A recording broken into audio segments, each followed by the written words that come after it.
أعوذ بالله من الشيطان الرجيم. بسم الله الرحمن الرحيم. السلام عليكم ورحمة الله وبركاته.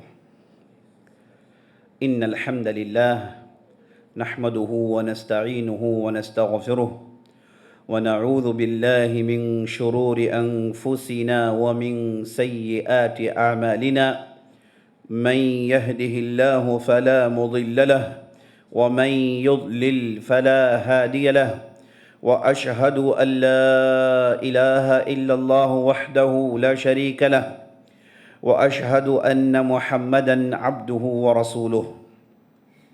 وبعد، فقال الله تبارك وتعالى: وأشرقت الأرض بنور ربها ووضع الكتاب وجيء بالنبيين والشهداء وقضي بينهم بالحق وهم لا يظلمون۔ تمام قسم کی تعریفیں و بڑائی و بزرگی اللہ رب العالمین کے لیے ہے، جو مالک ارض و سما ہے، خالق کائنات ہے، مدبر حقیقی ہے، مالک حقیقی ہے۔ لاکھوں کروڑوں درود و سلام ہو محمد رسول اللہ صلی اللہ علیہ وسلم پر، جنہیں اللہ سبحانہ و تعالیٰ نے سارے کائنات کے لیے رحمت بنا کر مبعوث کیا۔ میں اللہ رب العزت کی بارگاہ میں دعا کرتا ہوں کہ اللہ تعالیٰ جس طرح ہمیں اس مبارک مجلس میں ان مبارک چہروں کے ساتھ ایک مبارک موضوع کے ساتھ اس مبارک رات میں جمع کیا ہے، اسی طریقے سے ہمیں جنت الفردوس میں جمع کریں، آمین یا رب العالمین۔ اور میں اللہ سبحانہ و تعالیٰ کی بارگاہ میں دعا کرتا ہوں کہ اللہ سبحانہ و تعالیٰ ہماری رمضان کی محنتوں کو قبول فرمائیں، ہمارے ذکر و اذکار کو قبول فرمائیں، ہماری تلاوتوں کو قبول فرمائیں، ہماری آہوں ہماری آہوزاریوں کو قبول فرمائیں، اور ہمیں لیلۃ القدر جیسی عظیم رات حاصل کرنے کی ہمیں توفیق بخشیں، آمین یا رب العالمین۔ جیسا کہ آپ حضرات کے علم میں بات ہے کہ ہم رمضان کی ان مبارک راتوں میں موت سے لے کر قیامت تک کے احوال کے موضوع پر گفتگو کرتے ہوئے چلے آ رہے ہیں۔ ہم نے موت، اس کے بعد قبر، اس کے بعد برزخ، اس کے بعد قیامت اور اس کی نشانیاں، اور اس کے بعد محشر کا میدان، ان موضوعات پر تفصیل سے گفتگو کر لی ہے۔ اور کل کی مجلس میں ہم نے سفارش، جسے شفاعت کہتے ہیں، اس پر تفصیل سے روشنی ڈالنے کی کوشش کی تھی۔ اور کل کی مجلس میں ہم نے یہ بتایا تھا کہ اصل حساب کتاب کا آغاز نبی صلی اللہ علیہ وسلم کی سفارش کے بعد ہوتا ہے۔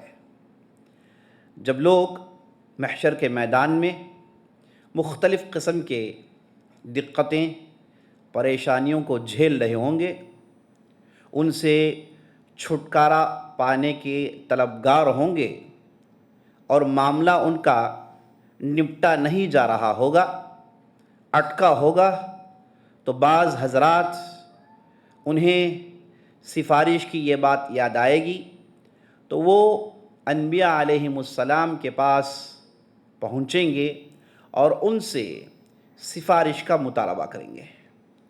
تو آدم علیہ السلام کے پاس جائیں گے، پھر نوح علیہ السلام کے پاس، اور پھر ابراہیم علیہ السلام کے پاس، اور پھر موسیٰ، اور پھر عیسیٰ۔ ان 5 جلیل القدر رسول اور انبیاء کے پاس جانے کے بعد انہیں نبی صلی اللہ علیہ وسلم کے پاس پہنچنا پڑے گا، اور آپ صلی اللہ علیہ وسلم اللہ کی بارگاہ میں سجدہ ریز ہو جائیں گے، اور اللہ سبحانہ و تعالیٰ کی تعریف بیان کریں گے، بڑائی بیان کریں گے۔ خاص طور پر جیسے احادیث میں ذکر آیا ہے کہ اللہ سبحانہ و تعالیٰ کے بعض ناموں کو جو کہ اس وقت نبی صلی اللہ علیہ وسلم کو سکھائے جائیں گے، جن کے ذریعے سے اللہ سبحانہ و تعالیٰ کے ہاں نبی صلی اللہ علیہ وسلم دعا کریں گے، اللہ کی رحمت کو للکاریں گے۔ جیسے ہی ایسا ہوگا اللہ سبحانہ و تعالیٰ نبی صلی اللہ علیہ وسلم کو حکم دے گا، ارفع رأسک سل تعطا اشفع تشفع۔ یہ کہے گا کہ اے محمد سر اٹھائیے، آپ کی مانگ پوری کی جائے گی، آپ سفارش کیجئے، آپ کی سفارش قبول کی جائے گی۔ نبی صلی اللہ علیہ وسلم اس وقت جو سب سے پہلے جو چیز مانگیں گے وہ یہ کہ حساب کتاب قائم ہو جائے، جو معاملات اٹکے ہوئے ہیں ان میں سہولتیں پیدا ہو جائیں۔ تو نبی صلی اللہ علیہ وسلم حساب کتاب کا مطالبہ کریں گے، تو حساب کتاب کا سلسلہ شروع ہوگا۔ مختلف احادیث میں نظر ڈالنے سے بات معلوم ہوتی ہے کہ نبی صلی اللہ علیہ وسلم کا یہ جو سجدے میں جانا ہے ایک مرتبے کا واقعہ نہیں، یہ بار بار ہوگا، اور جب بھی ضرورت ہوگی نبی صلی اللہ علیہ وسلم اسی انداز سے اللہ کو پکاریں گے، اللہ سے مانگیں گے۔ تو جو پہلی مرتبہ سجدے میں جائیں گے نبی صلی اللہ علیہ وسلم حساب کتاب قائم کرنے کا مطالبہ کریں گے، اور جیسے ہی نبی صلی اللہ علیہ وسلم کی یہ سفارش قبول کی جائے گی تو حساب کتاب کا میدان سجایا جائے گا۔ اس کا آغاز کیسے ہوگا آپ تو جانتے ہیں، منظر آپ کے سامنے ہے، محشر کا میدان جمع ہوا ہے، ہم نے کفار کی حالت دیکھی، مومنین کے گنہگار ہیں ان کی حالت دیکھی، اور مومنین کن سہولتوں میں ہوں گے وہ ہم نے دیکھا، سورج کتنا قریب ہو جائے گا یہ ہم نے دیکھا، عرش تلے بعض لوگوں کو جگہیں دی جائے گی یہ ہم نے دیکھا۔ یہ سارے مناظر، یہ سارے واقعات محشر کے اس میدان میں ہو رہے ہوں گے۔ اس وقت حساب کتاب کا سلسلہ شروع ہوگا۔ اب حساب کتاب کا سلسلہ کیسے شروع ہوگا؟ اللہ نے قرآن میں بڑی اچھے انداز سے بتایا۔ اللہ نے قرآن میں کہا وَأَشْرَقَتِ الْأَرْضُ بِنُورِ رَبِّهَا وَوُضِعَ الْكِتَابُ وَجِيءَ بِالنَّبِيِّينَ وَالشُّهَدَاءِ وَقُضِيَ بَيْنَهُم بِالْحَقِّ وَهُمْ لَا يُظْلَمُونَ هل ينظرون إلا أن يأتيهم الله في ظلل من الغمام والملائكة۔ ایک دوسری آیت میں اللہ سبحانہ و تعالیٰ کہتا ہے کہ اس وقت جو محشر کا میدان ہوگا، جو زمین ہوگی وہ چکا چوند ہو جائے گی اللہ کی روشنی سے، کیونکہ وہاں اللہ سبحانہ و تعالیٰ کا آنا ہوگا۔ اللہ سبحانہ و تعالیٰ باقاعدہ محشر کے اس میدان میں آئیں گے۔ یہ بہت بڑی بات ہے۔ وَأَشْرَقَتِ الْأَرْضُ بِنُورِ رَبِّهَا، اللہ کے نور سے یہ پورے کا پورا محشر کا میدان چکا چوند ہو جائے گا، منور ہو جائے گا۔ اللہ اکبر، بڑا ہی دیکھنے کا منظر ہوگا۔ اللہ سبحانہ و تعالیٰ تشریف لائیں گے۔ دوسری آیت میں اللہ کہتا ہے هَلْ يَنظُرُونَ إِلَّا أَن يَأْتِيَهُمُ اللَّهُ فِي ظُلَلٍ مِّنَ الْغَمَامِ وَالْمَلَائِكَةِ، کیا یہ لوگ اس دن کے انتظار میں ہیں جب اللہ سبحانہ و تعالی ابروں میں سے اس کا ظہور ہوگا، اللہ سبحانہ و تعالیٰ کا آنا ہوگا، اور اس کے بعد ملائکہ آئیں گے۔ تو یہاں پر اللہ سبحانہ و تعالیٰ آئیں گے، یہ اللہ کی صفت ہے۔ جب بھی گفتگو اللہ کی صفت سے جڑ جائے، اللہ کے ناموں سے جڑ جائے، ہم اور آپ کو کافی الرٹ ہونا پڑے گا، کیونکہ قوموں نے یہاں پر غلطی سے گفتگو کی، پیر ان کے پھسل گئے۔ اللہ کے تعلق سے گفتگو بغیر علم کے کرنے کی وجہ سے ان کے عقیدے بگڑ گئے، غیر ضروری بحثیں داخل ہو گئیں۔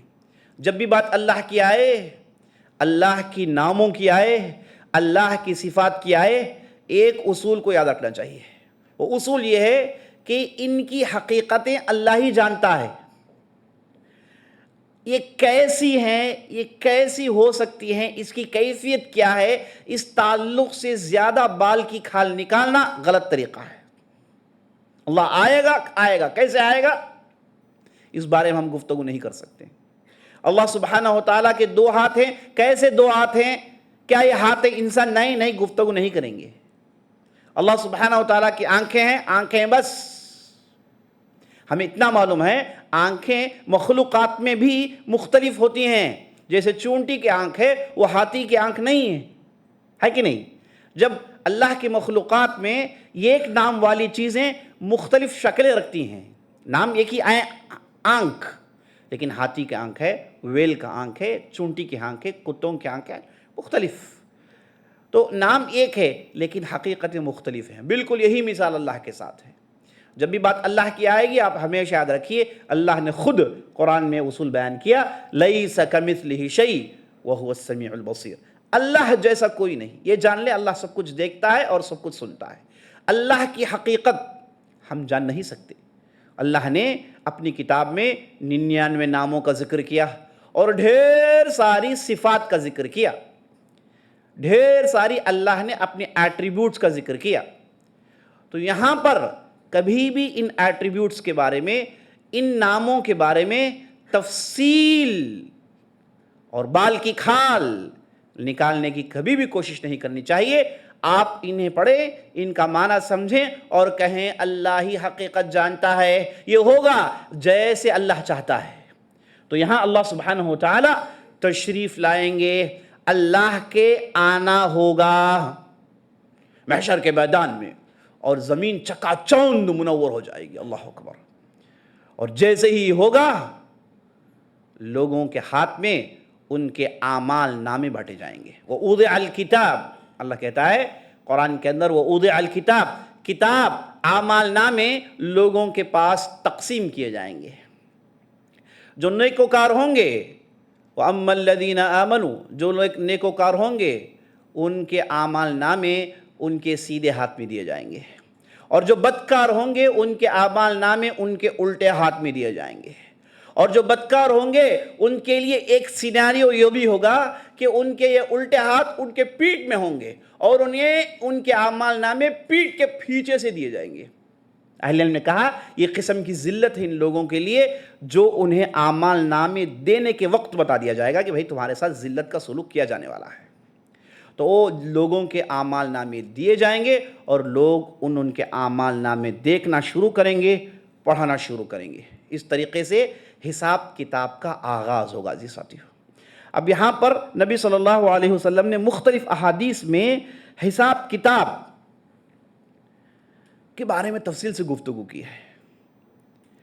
سب سے پہلے جیسے ہی کتاب کی تقسیم ہوگی، دیکھیے اس آیت میں اللہ کہتا ہے وَجِیءَ بِالنَّبِیِّینَ وَالشُّہَدَاء، اس کے بعد حکم ہوگا کہ نبیوں کو لایا جائے اور وٹنسز لائے جائیں، کیونکہ اب فیصلے کا دن ہے۔ یہاں پر وٹنسز لائے جائیں گے، شہادت دینے والوں کو لایا جائے گا۔ تو انبیاء علیہم السلام کو حاضر کر دیا جائے گا، ساتھ ساتھ شہادت دینے والوں کو حاضر کر دیا جائے گا۔ شہادت دینے والے کون ہیں؟ انبیاء علیہم السلام کی نبوت پر، ان کی رسالت پر، ان کی دعوت پر، ان کی محنت پر ملائکہ اللہ سبحانہ وتعالیٰ پیش کر دے گا۔ تو یہاں پر شہادت دینے والے ساتھ ساتھ انبیاء علیہم السلام کو جوڑ دیا جائے گا۔ اور یہاں پر اس موقع پر جن لوگوں نے انبیاء علیہم السلام کے زمانے کو حاصل کیا، ان کے زمانے میں تھے اور ان کی دعوت کو جھٹلایا، ان کی رسالت کا انکار کیا، انہیں لایا جائے گا۔ اور اس منظر کو اللہ نے بڑے اچھے انداز سے قرآن میں کہا، اللہ نے کہا تَرَى الْمُجْرِمِينَ يَوْمَئِذٍ مُقَرَّنِينَ فِي الْأَصْفَادِ، اللہ کہتا ہے اس وقت ان مجرمین کو لایا جائے گا اور انہیں سنکلیوں میں جگڑ دیا گیا ہوگا، سنکلیوں میں باندھ کر پوری ذلت کے ساتھ۔ سرابیلہم من قطران وتغشى وجوہہم النار، ان کے لباس تانبے کے تپتی ہوئی گرمی میں ہوں گے جو ان کے جسموں میں پہنائے جائیں گے، اور ان کے چہرے کو آگ جھلسا کر کالا کر دیا ہوگا۔ اس حالت میں ذلت کے ساتھ یہ لوگ انبیاء علیہم السلام کی حاضری کے بعد یہ اس وقت لائے جائیں گے، اور ملائکہ بھی لائے جائیں گے۔ وہ ملائکہ اب وٹنس دیں گے، شہادت دیں گے کہ انبیاء علیہم السلام نے اپنا کام پورا کیا، ان ظالموں نے ان کی رسالت کو نہیں مانا، جھٹلایا، بار بار سمجھانے کے باوجود یہ جھٹلاتے رہے۔ تو ایک منظر ہوگا۔ اب چلیے بات دیکھتے ہیں کہ اب قیامت کے دن کا یہ جو میدان سجے گا، اس میں اللہ سبحانہ وتعالیٰ کی تشریف آوری ہوگی۔ یہاں پر مسلمان بھی ہوں گے، کفار بھی ہوں گے۔ اب یہاں پر بنیادی سوال یہ پوچھا جاتا ہے کہ کیا کفار جو لائے جائیں گے انہیں بھی پورا حساب کتاب ان سے لیا جائے گا؟ کیا ان سے نمازوں کے بارے میں پوچھا جائے گا؟ کیا ان سے زکوٰۃ کے بارے میں پوچھا جائے گا؟ کیا ان سے روزوں کے بارے میں پوچھا جائے گا؟ کیا ان سے حج کے بارے میں پوچھا جائے گا؟ کیا ان سے گناہوں کے بارے میں پوچھا جائے گا؟ کیا یہ سارے سوالات کفار کو بھی ہوں گے؟ کیونکہ انہوں نے کسی کی رسالت کو نہیں مانا، کسی کی نبوت کو نہیں مانا، کون سی شریعت کو نہیں مانا، اور یہ اپنی منمانی سے زندگی گزارتے رہے۔ انہیں بھی کیا شریعت کے بارے میں پوچھا جائے گا؟ یہ بہت ہی بنیادی سوال ہے۔ جو لوگ ایمان لائے، ایمان لانے کے بعد ان سے جو غلطیاں ہوئی، ان سے جو کوتاہیاں ہوئی، اس کے بارے میں تو پوچھا جانا سمجھ میں آتا ہے۔ لیکن کفار جن لوگوں نے انہیں مانا نہیں، یہ جب قیامت کے دن لائے جائیں گے، کیا انہیں مثال کے طور پر نماز کے بارے میں پوچھا جائے گا؟ تو اہل علم نے کہا ہاں، کافر آدمی ہے، اس نے کبھی اسلام قبول نہیں کیا، لیکن اسے اسلام میں جیسے مسلمانوں کو ان کی عبادات کے بارے میں پوچھا جائے گا، ویسے ان لوگوں سے بھی پوچھا جائے گا۔ پوچھا جائے گا کہ بھائی نماز کیوں نہیں پڑھے؟ پوچھا جائے گا کہ بھائی زکوٰۃ کیوں ادا نہیں کی؟ اس کی دلیل کیا ہے؟ قرآن میں کہتا ہے ما سلقکم فی سقر قالوا لم نکن من المصلین وکننا نخوض مع الخائضین وکننا نکذب بیوم الدین۔ جب جہنم میں یہ لوگ ڈالے جائیں گے تو ان کفار سے پوچھا جائے گا کہ بھئی جہنم میں کیوں آئے؟ کہیں گے کہ بھئی ہم نماز نہیں پڑھے۔ کفار ہیں، جواب کہہ دیں گے ہم نماز نہیں پڑھے، ہم جھٹلانے والوں کے ساتھ بیٹھے تھے، ان کے ساتھ اٹھتے تھے۔ تو معلوم ہوا کفار ہیں نا جو ہمارے معاشرے میں گھومتے ہیں، انہیں بھی 5 وقت کی نماز کے بارے میں پوچھا جائے گا، انہیں بھی زکوٰۃ کے بارے میں پوچھا جائے گا۔ وہ کہیں گے کہ ہم مسلمان نہیں تھے، کہا جائے گا کیوں اسلام قبول نہیں کیے، کیوں ایمان قبول نہیں کیے؟ تو معلوم ہوا انہیں بھی اسلام کے ان ارکان میں عمل کرنا چاہیے، لیکن ایمان نہیں لانے کی وجہ سے یہ لوگ اسی طریقے سے منڈلا رہے ہیں، اسی طریقے سے گھوم رہے ہیں، انہیں پتہ بھی نہیں، انہیں ہر چیز کے بارے میں پوچھا جائے گا۔ یہ بہت ہی سخت چیز ہے، تو یہ بھی ایک چیز ہمیں سمجھنی چاہیے۔ تو چلیے اب آگے بڑھاتے ہیں۔ جب حساب کتاب کا میدان سجے گا، اللہ سبحانہ و تعالیٰ کی تشریف آوری ہوگی اور کتابوں کی تقسیم ہو گئی ہوگی، سب اپنے اپنے ہاتھوں میں کتاب لے کر کھڑے ہوں گے اور انبیاء علیہم السلام کو حاضر کر دیا جائے گا اور انہیں جھٹلانے والوں کو ذلیل و خوار سنکلیوں میں باندھ کے کھڑا کر دیا جائے گا۔ اب اللہ سبحانہ و تعالیٰ ہر بندے سے فردن فردن، جتنی بھی انسانیت، آدم علیہ السلام سے لے کے آخری انسان جس کی پیدائش ہوئی، سب کو اس جگہ کھڑا ہونا ہے، فردن فردن اللہ سے گفتگو کرنی ہے۔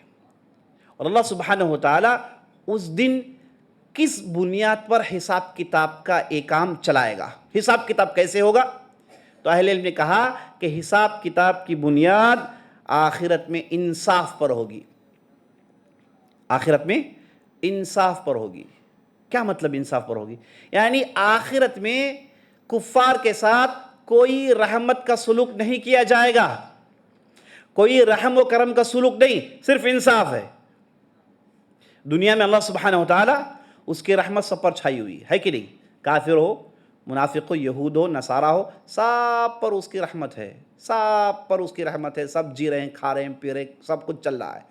لیکن قیامت کا دن جب برپا ہوگا، اللہ سبحانہ و تعالیٰ مومنین کے ساتھ رحم و کرم کا معاملہ کرے گا، اور بقیہ جتنے بھی کفار ہوں گے، جتنے بھی منافقین ہوں گے، ان کے ساتھ انصاف کا معاملہ کیا جائے گا۔ انصاف کا معاملہ کیا؟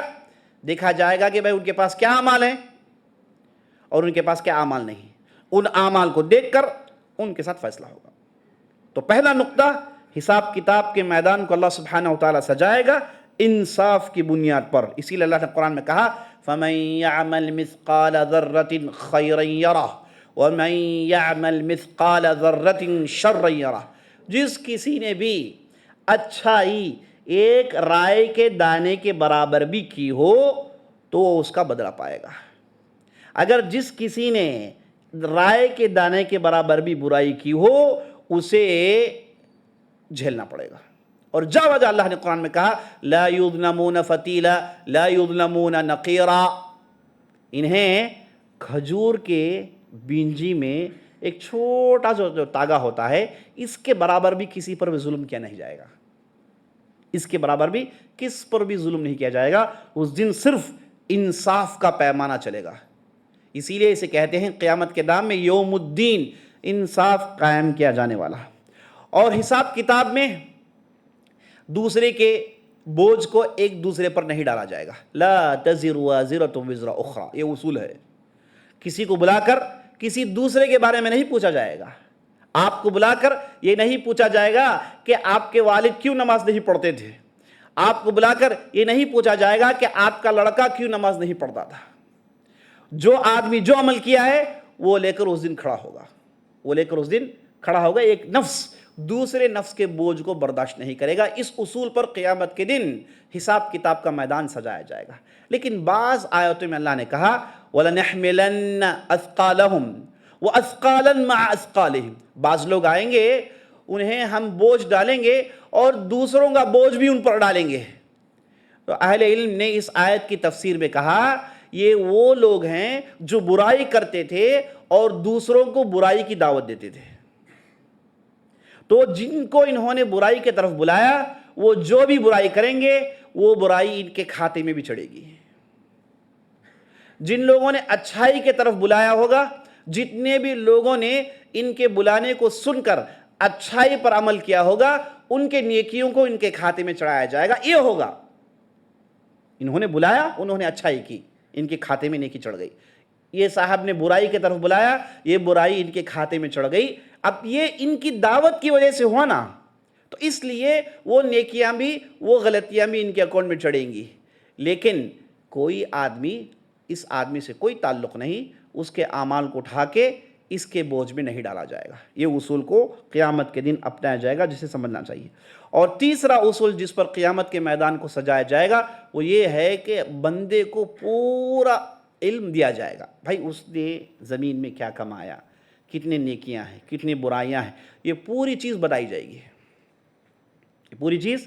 گی، اسی لیے جب اعمال نامے ان لوگوں کے ہاتھ میں دیے جائیں گے، یہ لوگ چیخ چیخ کر کہیں گے یا ویلتنا ما لهذا الكتاب لا يغادر صغيرة ولا كبيرة، یہ کیسی کتاب ہاتھ میں تھما دی گئی ہے، یہ کیسی کتاب ہاتھ میں تھما دی گئی ہے، چھوٹی سی چھوٹی تفصیل بھی موجود ہے اور بڑی سی بڑی بات بھی اس کے اندر موجود ہے، ساری چیزوں کا علم دیا جائے گا۔ یعنی یہ انصاف کا عین پیمانہ ہے کہ آپ جس کے ساتھ ڈیل کر رہے ہیں اسے بتایا جائے کہ بھائی اس کے ساتھ ایسا سلوک کیوں کیا جا رہا ہے، اس کے اعمال نامے میں کیا ہے، تو ہر بندے کو اس کے اعمال نامے کے بارے میں بتایا جائے گا۔ اللہ نے قرآن میں ایک جگہ ارشاد فرمایا وَوَجَدُوا مَا عَمِلُوا حَاضِرًا، قیامت کے دن جو کچھ بھی وہ لوگ کیے ہوں گے ان کے سامنے ہوگا، کوئی جھٹلا نہیں سکتا، کوئی انکار نہیں کر سکتا۔ اسی طریقے سے حساب کتاب کے میدان میں ایک جو کام ہوگا وہ یہ کہ بعض لوگوں کے نیکیوں کو دگنا چگنا کیا جائے گا۔ وہ کما کر آئے تھے ایک نیکی، لیکن ان نیکیوں کو دگنا چگنا کیا جائے گا۔ یہ قیامت کے دن حساب کتاب کے میدان میں یہ بھی ہونے والا ہے۔ اور ہماری شریعت میں، شریعت محمدی میں صلی اللہ علیہ وسلم میں پہلے سے خوبی ہے من جاء بالحسنۃ فلہ عشر امثالها، جو کوئی بھی ایک نیکی کر کر پہنچتا ہے پہلے سے مقرر ہے ایک کے بدلے 10، پہلے سے ہماری شریعت کی خوبی ہے ایک کے بدلے 10، اور یہ 10 کو کبھی کبھار اللہ سبحانہ وتعالی بڑھ چڑھا کے 700 کر سکتا ہے، اور کبھی کبھار اسے ہزاروں درجے دے سکتا ہے۔ تو قیامت کے دن نیکیوں کو بڑھانا، دگنا کرنا، چگنا کرنا، یہ بھی یہ کام ہونے والا ہے۔ اللہ اکبر۔ تو جب آدمی عمل کرتا ہے تو چھوٹے سے چھوٹے عمل کو بھی یہ سمجھ کے نہ چھوڑ دیں کہ بھئی چھوٹا عمل ہے، عمل اچھا ہے، نیکی ہے، چاہے جتنا بھی چھوٹا ہے آپ کو اسے کرنا چاہیے بھرپور اعتماد کے ساتھ کہ آج یہ چھوٹا ہے، ہو سکتا ہے کہ قیامت کے دن اسے دگنا چگنا کر دیا جائے، 700 گنا اسے بڑھا دیا جائے۔ یہ قیامت کے دن ہونے والا ہے۔ اور قرآن کے بارے میں تو نبی صلی اللہ علیہ وسلم نے کہا ہے، جس کسی نے کہا الف لام میم، اس کے لیے 30 نیکیاں، کہا کیسے؟ کہا الف 10 نیکیاں، لام 10 نیکیاں، میم 10 نیکیاں، الف لام میم ملا کے 10 نیکی نہیں، اس لفظ میں جتنے بھی حرف ہیں ہر حرف کے بدلے 10 نیکیاں۔ تو قرآن میں آپ پڑھتے ہیں الحمدللہ، آپ نے کہا الحمد 5 حرف، ایک حرف کے بدلے 10 نیکی، آپ نے الحمد کہا 50 نیکیاں۔ پہلے سے مقرر ہیں، اور قیامت کے دن یہ بڑھائے جائیں گے، دگنے کیے جائیں گے، اور اسے بڑھ چڑھا کر اس کا اجر دیا جائے گا۔ اور ایک حدیث میں تو نبی صلی اللہ علیہ وسلم نے کیلکولیشن دکھایا، ایک حدیث میں آپ صلی اللہ علیہ وسلم نے کیلکولیشن کر کے دکھایا کہ بھئی دیکھو یہ تمہارا عمل ہے، لیکن ترازو میں، میزان میں اس کا یہ وزن چڑھے گا۔ کہا دو ایسی خصلتیں ہیں جسے اللہ سبحانہ و تعالیٰ پسند کرتا ہے، لیکن کرنا آسان ہے، اکثر لوگ نہیں کرتے۔ نبی صلی اللہ علیہ وسلم نے کیا کہا؟ دو ایسی خصلتیں ہیں جسے اللہ بہت پسند کرتا ہے، کرنا آسان ہے لیکن اکثر لوگ نہیں کرتے۔ صحابہ نے پوچھا یا رسول اللہ وہ کیا چیز ہے؟ کہا کہ ہر نماز کے بعد 10 مرتبہ اللہ اکبر، 10 مرتبہ الحمدللہ، 10 مرتبہ سبحان اللہ۔ ہر نماز کے بعد 10 مرتبہ الحمدللہ، 10 مرتبہ سبحان اللہ، 10 مرتبہ اللہ اکبر۔ تو کتنے ہو گئے نیکیاں؟ 30۔ ایک دن میں کتنی نمازیں ہیں؟ 5۔ تو کل ملا کتنے ہو گئے؟ 150۔ نبی صاحب حدیث میں کہتے ہیں ایک دن کا آپ کو 150 نیکیاں ہوں گی۔ اس کے بعد کہتے ہیں یہ جو 150 نیکیاں ہیں نا، یہ میزان میں 1500 ہیں۔ یہی الفاظ ہے نبی صلی اللہ علیہ وسلم کی، 1500۔ یہ ترازو میں جب چڑھایا جائے گا، تولا جائے گا، اور قیامت کے دن، حساب کتاب کے دن، یہ بھی ایک اہم ایونٹ ہے کہ بندوں کے اعمالوں کو تولا جائے گا۔ یہ بھی انشاءاللہ تفصیل آپ کے سامنے آئے گی۔ تو یہ جو 150 جو آپ کی نیکیاں ہیں، ترازو میں 1500 ہوں گی۔ کہتے ہیں کہ ایک خصلت آسان ہے لیکن کرنے والے کتنے ہیں؟ بہت ہی کم ہے۔ اس کے بعد کہتے ہیں دوسری خصلت یہ ہے کہ جب آدمی اپنے بستر میں جائے سونے کے لیے، اگر سونے سے پہلے اس نے 33 مرتبہ اللہ اکبر کہا، 33 مرتبہ سبحان اللہ کہا، اور 34 مرتبہ 34 ٹائمز اس نے الحمدللہ کہا، تو کل ملا کتنے ہو گئے؟ 100۔ اور یہ ترازو میں کتنے چڑھیں گے؟ 1000۔ تو کل ملا کے 2500 نیکیاں ہیں۔ صبح سے لے کے شام تک آدمی آسانی سے 2500 نیکیوں کو ایڈ کر سکتا ہے۔ اس کے بعد نبی صلی اللہ علیہ وسلم کہتے ہیں آسان ہے لیکن عام طور پر لوگ نہیں کرتے۔ صحابہ نے پوچھا یا رسول اللہ ایسے کیسے، کیوں لوگ نہیں کرتے؟ تو نبی صلی اللہ علیہ وسلم نے کہتے ہیں کہ جب آدمی یہ کرنے کے لیے بیٹھتا ہے، شیطان آ کر کہتا ہے کہ اس بارے میں سوچ، اس بارے میں سوچ، چھوٹی سی چیز ہے لیکن شیطان کرنے نہیں دیتا۔ اور جب رات میں وہ بستر میں لیٹتا ہے، اس کی نیت اس نیکی کو کمانے کی ہوتی ہے، جب پڑھنا شروع کرتا ہے تو شیطان سلا دیتا ہے اسے، شیطان اسے سلا دیتا ہے۔ آسان ہے لیکن اس کے باوجود اکثر لوگ کہتے ہیں نبی صلی اللہ علیہ وسلم نہیں کرتے۔ تو کتنی پیاری بات ہے، دیکھیے نبی صلی اللہ علیہ وسلم نے اس حدیث میں کیلکولیشن ڈال کے دکھایا، آسان نیکیاں ہیں لیکن لوگ نہیں کرتے۔ تو قیامت کے دن یہ اعمال، یہ نیکیوں کو دگنا چگنا کرنا، یہ چیز بھی چلے گی۔ اور دیکھیے ایک آیت میں اللہ نے کہا مثل الذین ينفقون فی سبیل اللہ کمثل حبۃ انبتت 7 سنابل فی کل سنبلۃ 100 حبۃ واللہ یضاعف لمن یشاء واللہ واسع علیم۔ جو لوگ اللہ کی راہ میں خرچ کرتے ہیں اس کی مثال کیا ہے؟ ایک دھان ہے، ایک دھان ہے، اور وہ پک کر جب پھٹتا ہے تو اندر سے اس میں 7 بالیاں نکل آتی ہیں، اور ہر بالی میں 10 دانے ہوتے ہیں، ہر بالی میں 100 دانے ہوتے ہیں۔ تو ایک نیکی آدمی کرتا ہے، وہ بڑھ چڑھ کے پھٹ کے اس میں سے 700 نیکیاں نکلتی ہیں۔ اللہ نے صدقہ کرنے والوں کے تعلق سے کہا کہ آپ 1 روپیہ کرتے ہیں لیکن اللہ چاہے تو اسے 700 میں تبدیل کر سکتا ہے۔ اس کے بعد اللہ کہتا ہے یضاعف لمن یشاء، اللہ چاہے تو اس سے بھی زیادہ ڈبل ٹربل کر کے، دگنا چگنا کر کے، بڑھ چڑھا کے اللہ سبحانہ و تعالیٰ بندوں کو دیتا ہے۔ اور اسی طریقے سے دیکھیے یہ حدیث کتنی پیاری ہے۔ نبی صلی اللہ علیہ وسلم کہتے ہیں کہ جب آدمی کوئی نیکی کرنے کا سوچتا ہے تو فوراً فرشتے ایک نیکی لکھ دیتے ہیں، جب وہ نیکی کرتا ہے تو فوراً فرشتے 10 نیکی لکھ دیتے ہیں۔ اگر کوئی آدمی برائی کرنے کا سوچتا ہے، اس نے نہیں کیا، تو کیا لکھا جائے گا؟ ایک نیکی لکھا جائے گا۔ اگر کسی نے برائی کے بارے میں سوچا اور نہیں کیا، یہ نہیں کہ برائی کے بارے میں سوچ کے اس نے کیا، برائی کے بارے میں سوچا نعوذ باللہ یہ کام کرنا ہے، اس نے سوچا لیکن کیا نہیں، نبی صلی اللہ علیہ وسلم کہتے ہیں اس نے نہیں کیا نا، ایک نیکی لکھی جائے گی۔ اگر اس نے کر لیا تو ایک برائی لکھی جائے گی۔ عجیب و غریب کیلکولیشن ہے، سبحان اللہ۔ آدمی برائی سوچتا ہے، کرتا نہیں، یعنی معنی یہ کہ سوچنے میں کوئی پکڑ نہیں۔ آدمی کے دماغ میں شیطان ڈالتا ہے، وسوسہ آیا، نفس کی خواہش، تھوڑی دیر کے لیے سوچ لیا، لیکن جب تک اس پر عمل نہیں کرتا کوئی پکڑ نہیں۔ سوچ میں بات رہ گئی، وہیں سے بات ہوا میں چلے گئی، کوئی معاملہ نہیں، کیا نہیں اس نے، ایک نہیں کی۔ برائی سوچ کے نہیں کیا، ایک نہیں کیا، عجیب و غریب معاملہ ہے۔ اگر کرتا ہے تو ایک برائی لکھی جاتی ہے، 10 نہیں۔ اور اسی طریقے سے ساتھیوں، بعض لوگوں کے برائیوں کو نیکیوں میں تبدیل کیا جائے گا، اللہ اکبر۔ یہ بھی قیامت کے دن دیکھنے کو ملے گا۔ بعض لوگ آئیں گے، ان کے پاس برائیاں ہوں گی، لیکن نبی صلی اللہ علیہ وسلم کہتے ہیں اللہ سبحانہ و تعالیٰ اس کی برائیوں کو پورے کے پورے نیکی میں تبدیل کر دے گا۔ کہتے ہیں نبی صلی اللہ علیہ وسلم، یہ مثال سنیے، ابو ذر کی روایت ہے، نبی صلی اللہ علیہ وسلم کہتے ہیں کہ مجھے وہ آدمی معلوم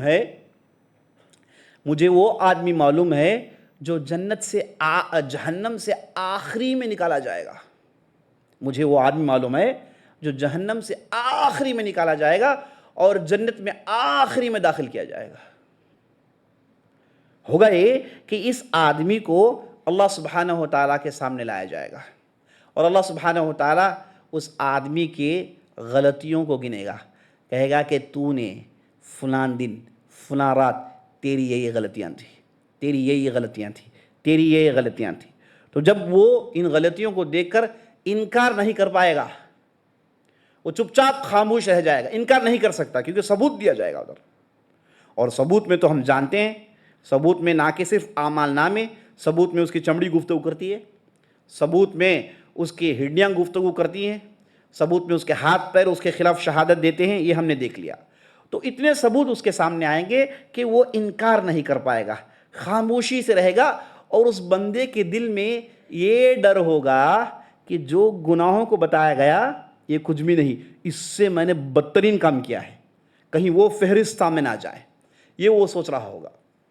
اسے جب گناہوں کو گنایا جائے گا، اس کے دل میں کیا بات چل رہی ہوگی کہ بھائی یہ تو کچھ بھی نہیں ہے، اس کے بعد جو آئے گا ابھی ورسٹ ہے، اس کے بعد جو آئیں گے تو ابھی بڑے گناہ ہیں۔ اسے گناہوں کو گنا کر اللہ سبحانہ و تعالیٰ کہے گا اس بندے کو کہ تجھے کیا معلوم ہے، کیا تجھے بات معلوم ہے کہ تیرے ان گناہوں کے بدلے ہم ہر گناہ کے بدلے نیکی بھرنے والے ہیں، ہر گناہ کے بدلے وہاں پر اسے نیکی میں تبدیل کرنے والے ہیں۔ اور وہ بندہ تعجب سے کہے گا کہ اے اللہ، جو مجھے بتایا گیا ہے اس میں وہ نہیں جو میں نے کیا ہے۔ تو اللہ سبحانہ و تعالیٰ کہے گا کہ جیسے زمین میں نے تیرے برائیوں میں پردہ ڈالا تھا، آج میں اسی طریقے سے تیرے برائیوں میں پردہ ڈالتا ہوں۔ یہ کہے گا تو بندہ خوشی سے ہنستا ہے، اور نبی صلی اللہ علیہ وسلم نے اس حدیث کو سنا کے ہنسا، آپ صلی اللہ علیہ وسلم کے دانتیں نظر آئیں، سبحان اللہ۔ تو اس سے معلوم ہوا کہ بعض برائیوں کو پورے کے پورے نیکیوں میں تبدیل کر دی جائے گی، پورے کی پوری نیکیوں میں تبدیل کر دی جائے گی، جو اللہ کی طرف سے بہت بڑی نعمت ہو گئی ساتھیوں۔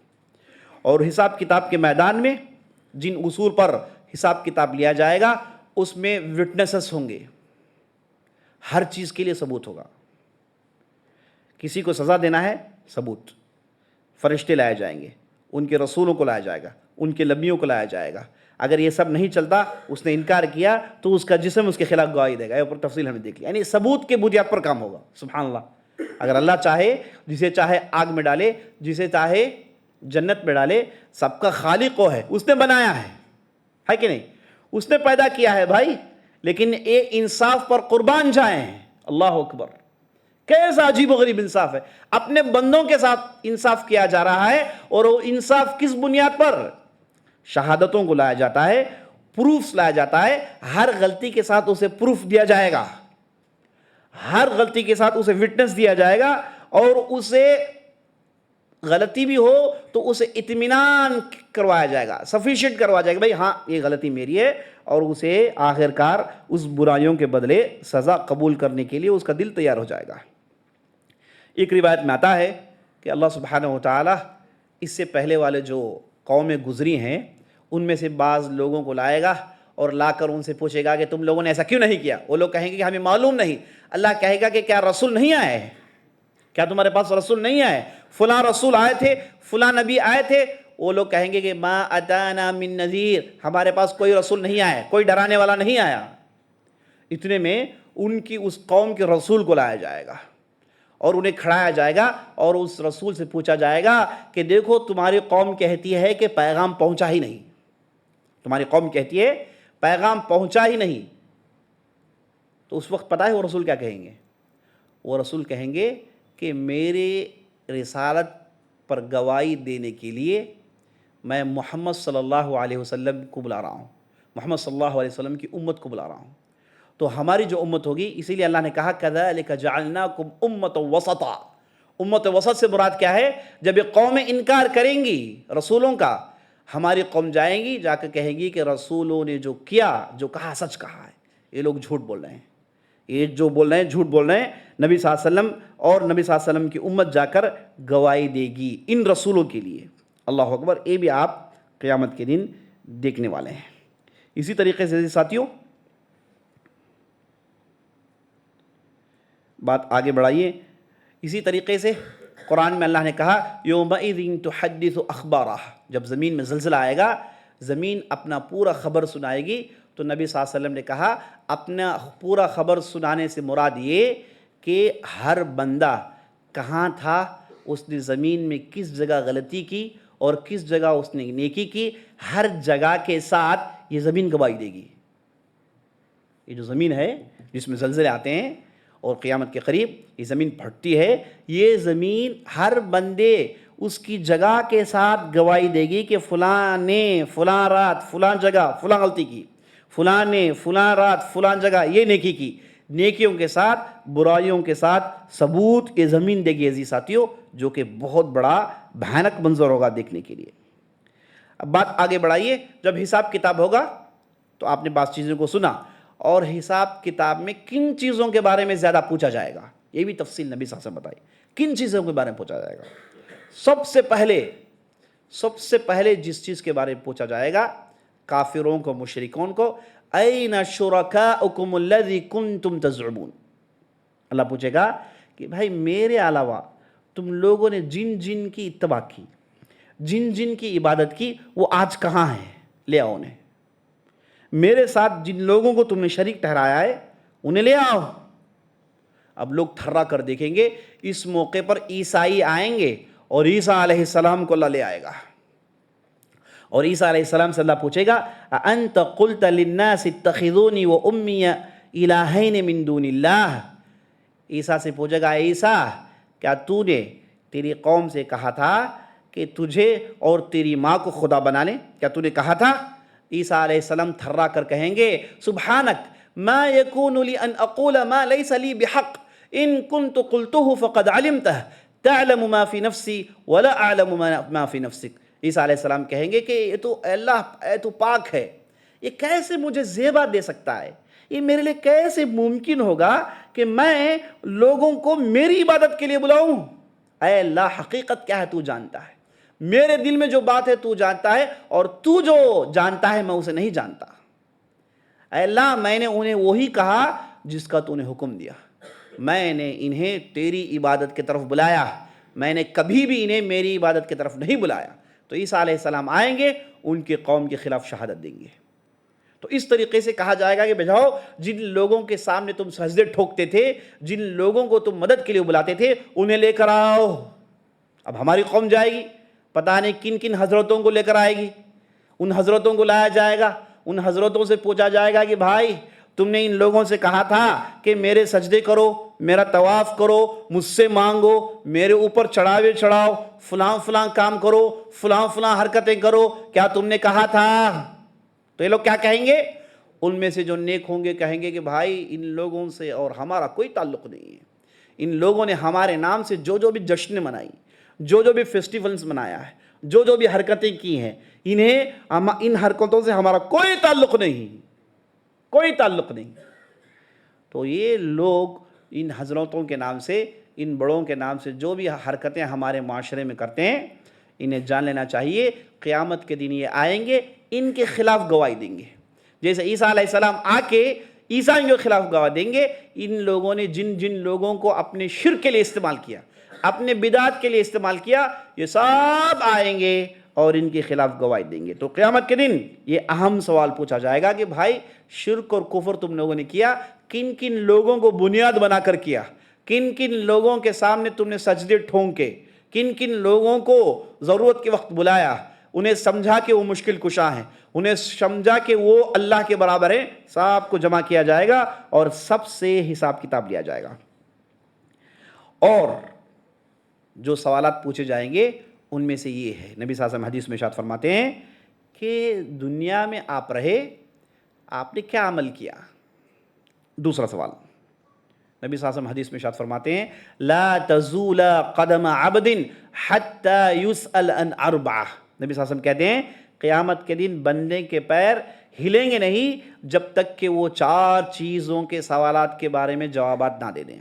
4 چیزیں۔ پہلا پوچھا جائے گا عن عمرہ فیما افنا، عمر جو ملی تھی 60 سال، 70 سال، 20 سال، 30 سال، اس عمر کو تم نے کہاں صرف کیا؟ سوال، اس عمر کو تم نے کہاں صرف کیا؟ جب تک بندہ جواب نہیں دیتا وہاں سے ہلنا ممکن نہیں۔ تو یہ جو عمر ہم کو ملتی ہے عزیز ساتھیوں، بزرگوں، ماؤں بہنوں، یہ اللہ کی طرف سے امانت ہے، اس کا استعمال اور اس کے بارے میں پوچھا جائے گا۔ ایسا نہیں کہ ہم جی گئے بس، جیسے ہم لوگ اکثر لوگ سوچتے ہیں کہ بھئی جی گئے بس، اللہ نے زندگی دی جی گئے۔ نہیں بابا، ہرگز نہیں۔ ایک دن بھی آپ کو ایکسٹرا ملتا ہے، 1 گھنٹہ بھی آپ کو ایکسٹرا ملتا ہے، اس کے بارے میں پوچھا جائے گا کہ بھائی 1 گھنٹہ آپ نے کیا عمل کیا، اس میں تم نے کیا کیا؟ تو عمر جتنا آدمی کا بڑھتا ہے اتنے ڈیٹیلز اسے دینے پڑیں گے، اتنی تفصیل اسے دینی پڑے گی۔ عن عمرہ فیما افنہ وعن علمہ ماذا عمل بہ، جو تم جانتے تھے اس میں تم نے کتنا عمل کیا؟ دوسرا سوال، تمہارے پاس علم تھا، اس علم میں تم نے کتنا عمل کیا؟ اور بعض لوگوں نے اس بنیاد پر یہ کہہ دیا کہ بھائی علم ہی سیکھو مت تاکہ عمل سے بچ جائیں۔ غلط بات ہے۔ یہاں پر علم کو مذمت نہیں کی گئی، یہاں پر علم کے ساتھ ساتھ عمل نہ ہونے پر مذمت ہے۔ علم تو سیکھنا چاہیے، جاننا چاہیے۔ علم سے آدمی اپنے رب کو جانتا ہے، علم سے آدمی نبی صلی اللہ علیہ وسلم کو جانتا ہے، علم سے آدمی قیامت کے دن کیا ہوگا جانتا ہے۔ علم جاننا ضروری ہے، لیکن جاننے کے بعد عمل کرنا اس سے زیادہ ضروری ہے۔ یہ کہیں بھی نہیں کہا گیا کہ بھائی آپ عمل سے بچنے کے لیے علم ہی مت سیکھو، جیسے بعض لوگ کہتے ہیں، بعض جاہل حضرات کہتے ہیں کہ بھائی علم سیکھو گے تو پوچھا جائے گا، تو علم ہی سیکھو مت۔ اب جاہل رہے گا تو شیطان تمہارے پر چڑھ جائے گا، ایسی غلطیاں کرائے گا، بعد میں پتہ چلے گا کہ بھائی یہ بڑے گھناؤنی غلطیاں تھیں۔ علم ہوگا تو معلوم ہوگا کہ بھائی یہ غلطی کا درجہ یہ ہے، یہ غلطی کا درجہ یہ ہے، یہ نیکی کا درجہ یہ ہے۔ انسان کو معلوم ہوتا ہے کہ وہ کہاں چل رہا ہے، روشنی میں چلتا ہے آدمی علم ہونے پر۔ تو یہاں پر علم کی مذمت نہیں ہے، یہاں پر علم کے بعد عمل نہ کرنے پر مذمت ہے۔ علم آ گیا، عمل کیوں نہیں کیا؟ وعن مالہ من این اکتسب وفیما انفق، تیسرا سوال، آپ کو جو دولت ملا تھا اسے آپ نے کیسے کمایا اور کہاں خرچ کیا؟ سبحان اللہ، کیسے کمایا؟ یہاں سے سوال ختم نہیں، کہاں خرچ کیا یہ بھی پوچھا جائے گا۔ حلال طریقے سے کمایا گیا، کوئی حرام ذریعہ تو نہیں نا؟ اور کہاں ان پیسوں کو خرچ کیا گیا؟ پیسے میرے ہیں، میں جیسے چاہے خرچ کروں گا، پھنس جائیں گے۔ آدمی جتنا لگژریس زندگی گزارتا ہے اتنا پھنستے جائے گا۔ اور ہم نے پوری تفصیل دیکھی، نیک لوگ بھی ہوں گے جب ان کے پاس دولت کی فراوانی ہوگی اور دولت کو انہوں نے اللہ کی راہ میں بھایا نہیں، قیامت کے دن بوجھ کے طور پر اٹھا کر کھڑے ہو جائیں گے۔ اللہ تعالیٰ حفاظت فرمائے۔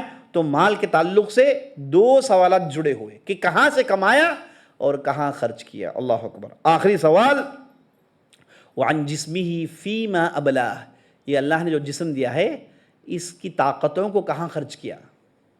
اس کی طاقتوں کو کہاں خرچ کیا؟ کس میں لگایا؟ نیکی میں لگایا کہ برائی میں لگایا؟ ایسی چیزوں میں لگایا جس سے آخرت میں فائدہ ہو، یا پھر ان چیزوں میں لگایا جہاں کہیں پر بھی فائدہ نہ ہو؟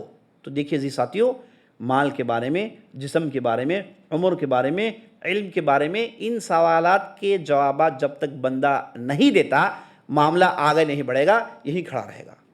ان جوابات دینے کے بعد معاملہ آگے بڑھے گا۔ اور قیامت کے دن عزیز ساتھیوں اور کن چیزوں کے بارے میں پوچھا جائے گا؟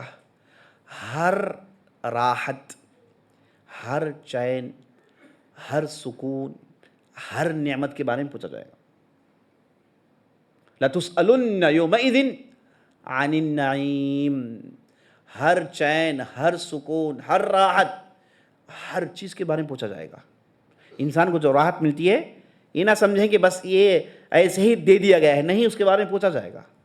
یہ حدیث میں دیکھیے نبی صلی اللہ علیہ وسلم کہتے ہیں قیامت کے دن جو بندے سے سب سے پہلے نعمتوں کے بارے میں پوچھا جائے گا، دو چیزیں. اسے پوچھا جائے گا کیا ہم نے تمہارے لیے پینے کا پانی کا انتظام نہیں کیا؟ پانی پیتے تھے نا، ٹھنڈا پانی، میٹھا پانی پیتے تھے، یہ نعمت تھی، اس کے بارے میں پوچھا جائے گا. اس کے بعد اللہ کہے گا الم نصح لک جسمک، کیا ہم نے تمہیں جسم نہیں دیا تھا؟ اس جسم کے بارے میں پوچھا جائے گا. اس روایت کے مطابق آدمی کو جو پانی پیتا ہے وہ اور اس کے جسم، ان دو نعمتوں کے بارے میں پوچھا جائے گا. بھائی دو نعمتیں ہم نے دی، اس کا تم نے کیا کیا؟ اس کے ڈیٹیلز دو، اس کا ریکارڈ پیش کرو، ان نعمتوں کو کیسے استعمال کیا. تو عزیز ساتھیو، دنیا میں آپ رہتے ہیں، ہر لمحہ یہاں کا کاؤنٹڈ ہے، ہر لمحہ یہاں اسے نوٹ کیا جا رہا ہے. آپ کی ہر سانس اسے نوٹ کیا جا رہا ہے، اور نوٹ کرنے والا اللہ سبحانہ و تعالیٰ ہے جو ان چیزوں کا خالق ہے. اگر وہ نوٹ کرنے آئے تو کیا کوئی چیز مس ہو سکتی ہے؟ ہرگز نہیں، ہرگز نہیں. ہم انسان اتنے ڈیٹیلز نوٹ کرتے ہیں، ہمارے پاس اتنا ڈیٹا ہے کہ سر چکرا جاتا ہے. یہ ہم انسان مخلوق، اور خالق جب آپ کے ڈیٹا کو جمع کرے گا تو اندازہ لگائیے آپ کی سانس ریکارڈ ہوگی، کتنے لمحے آپ نے زمین میں گزارے، یہ سارے ڈیٹیلز موجود ہوں گے. اور جتنی بھی نعمتوں کو ہم نے استعمال کیا ان کے بارے میں پوچھا جانا ہے. اللہ حفاظت فرمائے. ایک دوسری روایت میں نبی صلی اللہ علیہ وسلم ارشاد فرماتے ہیں نعمتان مغمون فیہما کثیر من الناس. دو ایسی نعمتیں ہیں بہت سارے لوگ اس بارے میں سوچتے نہیں ہیں. دو ایسی نعمتیں ہیں اس بارے میں بہت سارے لوگ خیال نہیں کرتے. نعمتیں ہیں، خیال نہیں کرتے، مانا یہ غفلت میں پڑے ہوئے ہیں. ان کے بارے میں پوچھا جائے گا. کیا ہے؟ الصحت والفراغ، صحت اور فری ٹائم، دو نعمتیں ہیں، ان کے بارے میں پوچھا جائے گا. صحت مند ہیں، آنکھیں کام کر رہی ہیں، ہاتھ پیر کام کر رہے ہیں، چل پھر سکتے ہیں، اس صحت کے بارے میں پوچھا جائے گا. اور نمبر دو، فری ٹائم کتنا ہے، 24 گھنٹے میں کتنا ٹائم فری ہے، کتنے ٹائم میں آپ بیزی ہیں، یہ فری ٹائم کے بارے میں پوچھا جائے گا. اللہ حفاظت فرمائے. تو دیکھیے ان حدیث کو آدمی پڑھتا ہے تو رونگٹے کھڑے ہو جاتے ہیں کہ ہر نعمت کے بارے میں پوچھا جانا ہے تو ہر چیز کی تیاری کرنی ہے. اور اسی طریقے سے قیامت کے دن لوگوں نے جو وعدے کیے ان وعدوں کے بارے میں پوچھا جائے گا. تو فلاں کو تم نے وعدہ کیا، وعدہ کیوں نہیں پورا کیا؟ فلاں سے تمہارے وعدے تھے، اس وعدے کو پورا نہیں کیوں کیا؟ وعدوں کے بارے میں پوچھا جائے گا. اور قیامت کے دن سننا، دیکھنا اور دل میں جو باتیں آتے ہیں ان کے بارے میں پوچھا جائے گا. لا تقف ما ليس لك به علم ان السمع والبصر والفؤاد كل اولئك كان عنه مسؤولا. اے نبی صلی اللہ علیہ وسلم، جس کے بارے میں آپ کو علم نہیں اس کے پیچھے مت جائیے، اور یہ جان رکھیے تم جو سنتے ہو، تم جو دیکھتے ہو اور تمہارے دل میں جو ہوتا ہے ان تمام چیزوں کو پوچھا جائے گا. ان تمام چیزوں کے بارے میں پوچھا جائے گا. اللہ سبحانہ و تعالیٰ کوئی چیز چھوڑنے والا نہیں. دعا کریے گا اللہ سبحانہ و تعالیٰ ہم اور آپ کو بغیر حساب کتاب کے جنت میں داخل کریں. کیونکہ اگر آپ سے باز پرس ہو گئی، آپ سے گفتگو شروع ہو گئی تو مصیبت ہے، تو مصیبت ہے. تو چلیے قیامت کے دن سب سے پہلے کس کے بارے میں پوچھا جائے گا یہ بھی جان لیجیے. اول ما يحاسب العبد يوم القیامہ عن الصلاة. قیامت کے دن سب سے پہلے جس کی فہرست نکالی جائے گی وہ ہے بندے کی نماز. سبحان اللہ، بندہ نماز دیکھے کتنی اہمیت والی ہے. پہلی چیز نماز. اور اللہ کہے گا فرشتوں سے کہ بھائی یہ صاحب کو کتنی عمر ملی، اس میں انہوں نے کتنی نماز پڑھی، چیک کرو ان کی فرضیں کتنی ہیں، کتنی فرضیں چھوڑ گئی ہیں. اور ملائکہ بتائے گے کہ بھائی یہ صاحب کے اتنے فرض چھوڑ گئے ہیں. نمازیں کب فرض ہوتی ہیں؟ جب آدمی بالغ ہو جاتا ہے، جب بچہ بالغ ہو جاتا ہے، بچی بالغ ہو جاتی ہے، وہاں سے فرض کا سلسلہ شروع ہو جاتا ہے، وہاں سے نماز کا کاؤنٹ شروع ہو جاتا ہے. اور وہاں سے لے کر جس وقت یہ صاحب دنیا چھوڑ کر گئے یہ سارے دنوں کو کیلکولیٹ کر کے ہر دن کے 5 نماز اور اس کے بارے میں لسٹ آؤٹ نکالا جائے گا اور پوچھا جائے گا کہ بھائی تم نے نماز کیوں چھوڑی، تم نے نماز کیوں چھوڑی، تم نے نماز کیوں چھوڑی. اور اس کے بعد حکم دے گا اگر بندے سے کرم کرنا ہے، رحم کا معاملہ کرنا ہے، اللہ حکم دے گا کہ دیکھو جہاں اس کی فرضیں چھوڑ گئیں وہاں اس کے سنتوں کو ڈال کر بھرا جا سکتا ہے کہ نہیں جا سکتا ہے. تو اگر اس نے سنتیں پڑھی ہیں ان سنتوں کو فرض کا درجہ دے کے وہ فرض نمازوں کو کمپنسیٹ کیا جائے گا. یہ اللہ کی طرف سے خاص کرم ہوگا جن سے کرم کرنا چاہے. ورنہ اگر یہاں پر سوالات شروع ہو گئے سمجھے کہ آدمی گیا. پہلا نماز کے بارے میں پوچھا جائے گا. یہاں اگر کوئی بچ گیا، نمازیں ٹھیک تھی، اس کے بعد معاملات آسان، اس کے بعد معاملات آسان. یہ بھی ہو سکتا ہے کہ نماز کے بارے میں پوچھا گیا اور یہ کہا گیا کہ بھئی نمازیں ٹھیک ہے، اللہ کہے گا کہ بھئی آگے بڑھو، کوئی معاملہ نہیں، انہیں آگے بڑھا دو اور کوئی پوچھ تاچھ نہیں. ایسے ہو سکتا ہے. تو اس لیے آدمی چاہے کچھ بھی ہو جائے نماز نہ چھوڑے بھائی. ایک نماز ایک ایسا رشتہ ہے اللہ کے ساتھ جسے آدمی کاٹے گا تو اللہ سے بہت دور چلے جائے گا. نماز 5 وقت کی کسی بھی حالت میں پڑھنی ہے، یہاں پر اس تعلق سے چھوٹ نہیں.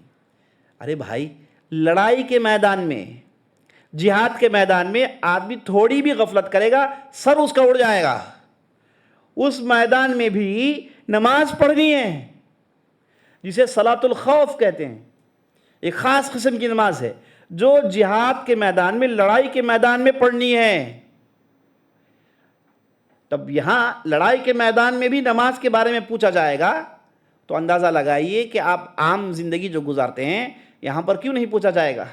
کتنے ہمارے بھائی ہیں کہ بھائی میرے آفس میں نماز پڑھنے کے لیے موقع نہیں، میرے آفس میں نماز پڑھنے کے لیے ہمارا باس مانتا نہیں ہے نا، میں جو ہے فلاں کام میں بیزی رہ گیا. بعض لوگوں کو نماز چھوڑنا پانی پینے کے برابر ہے. بہت بڑی مصیبت ہے، ان لوگوں کو پھنسنا پڑے گا. دیکھیے نماز میں معاملہ پھنس گیا نا، آدمی گیا. ماں عائشہ رضی اللہ عنہا فرماتی ہیں من نوقش عذب، جس سے ڈسکشن شروع ہو گیا کہ بھائی آپ نے ایسا کیوں نہیں کیا، کیوں نمازیں تمہاری چھوٹ گئیں، جس سے باز پرس ہو گیا، کہتی ہیں کہ 100% کنفرم عذاب ہونے والا ہے. 100% کنفرم عذاب ہونے والا ہے. تو نماز کے معاملات میں ہماری امت بہت ہی بری حالت میں ہے.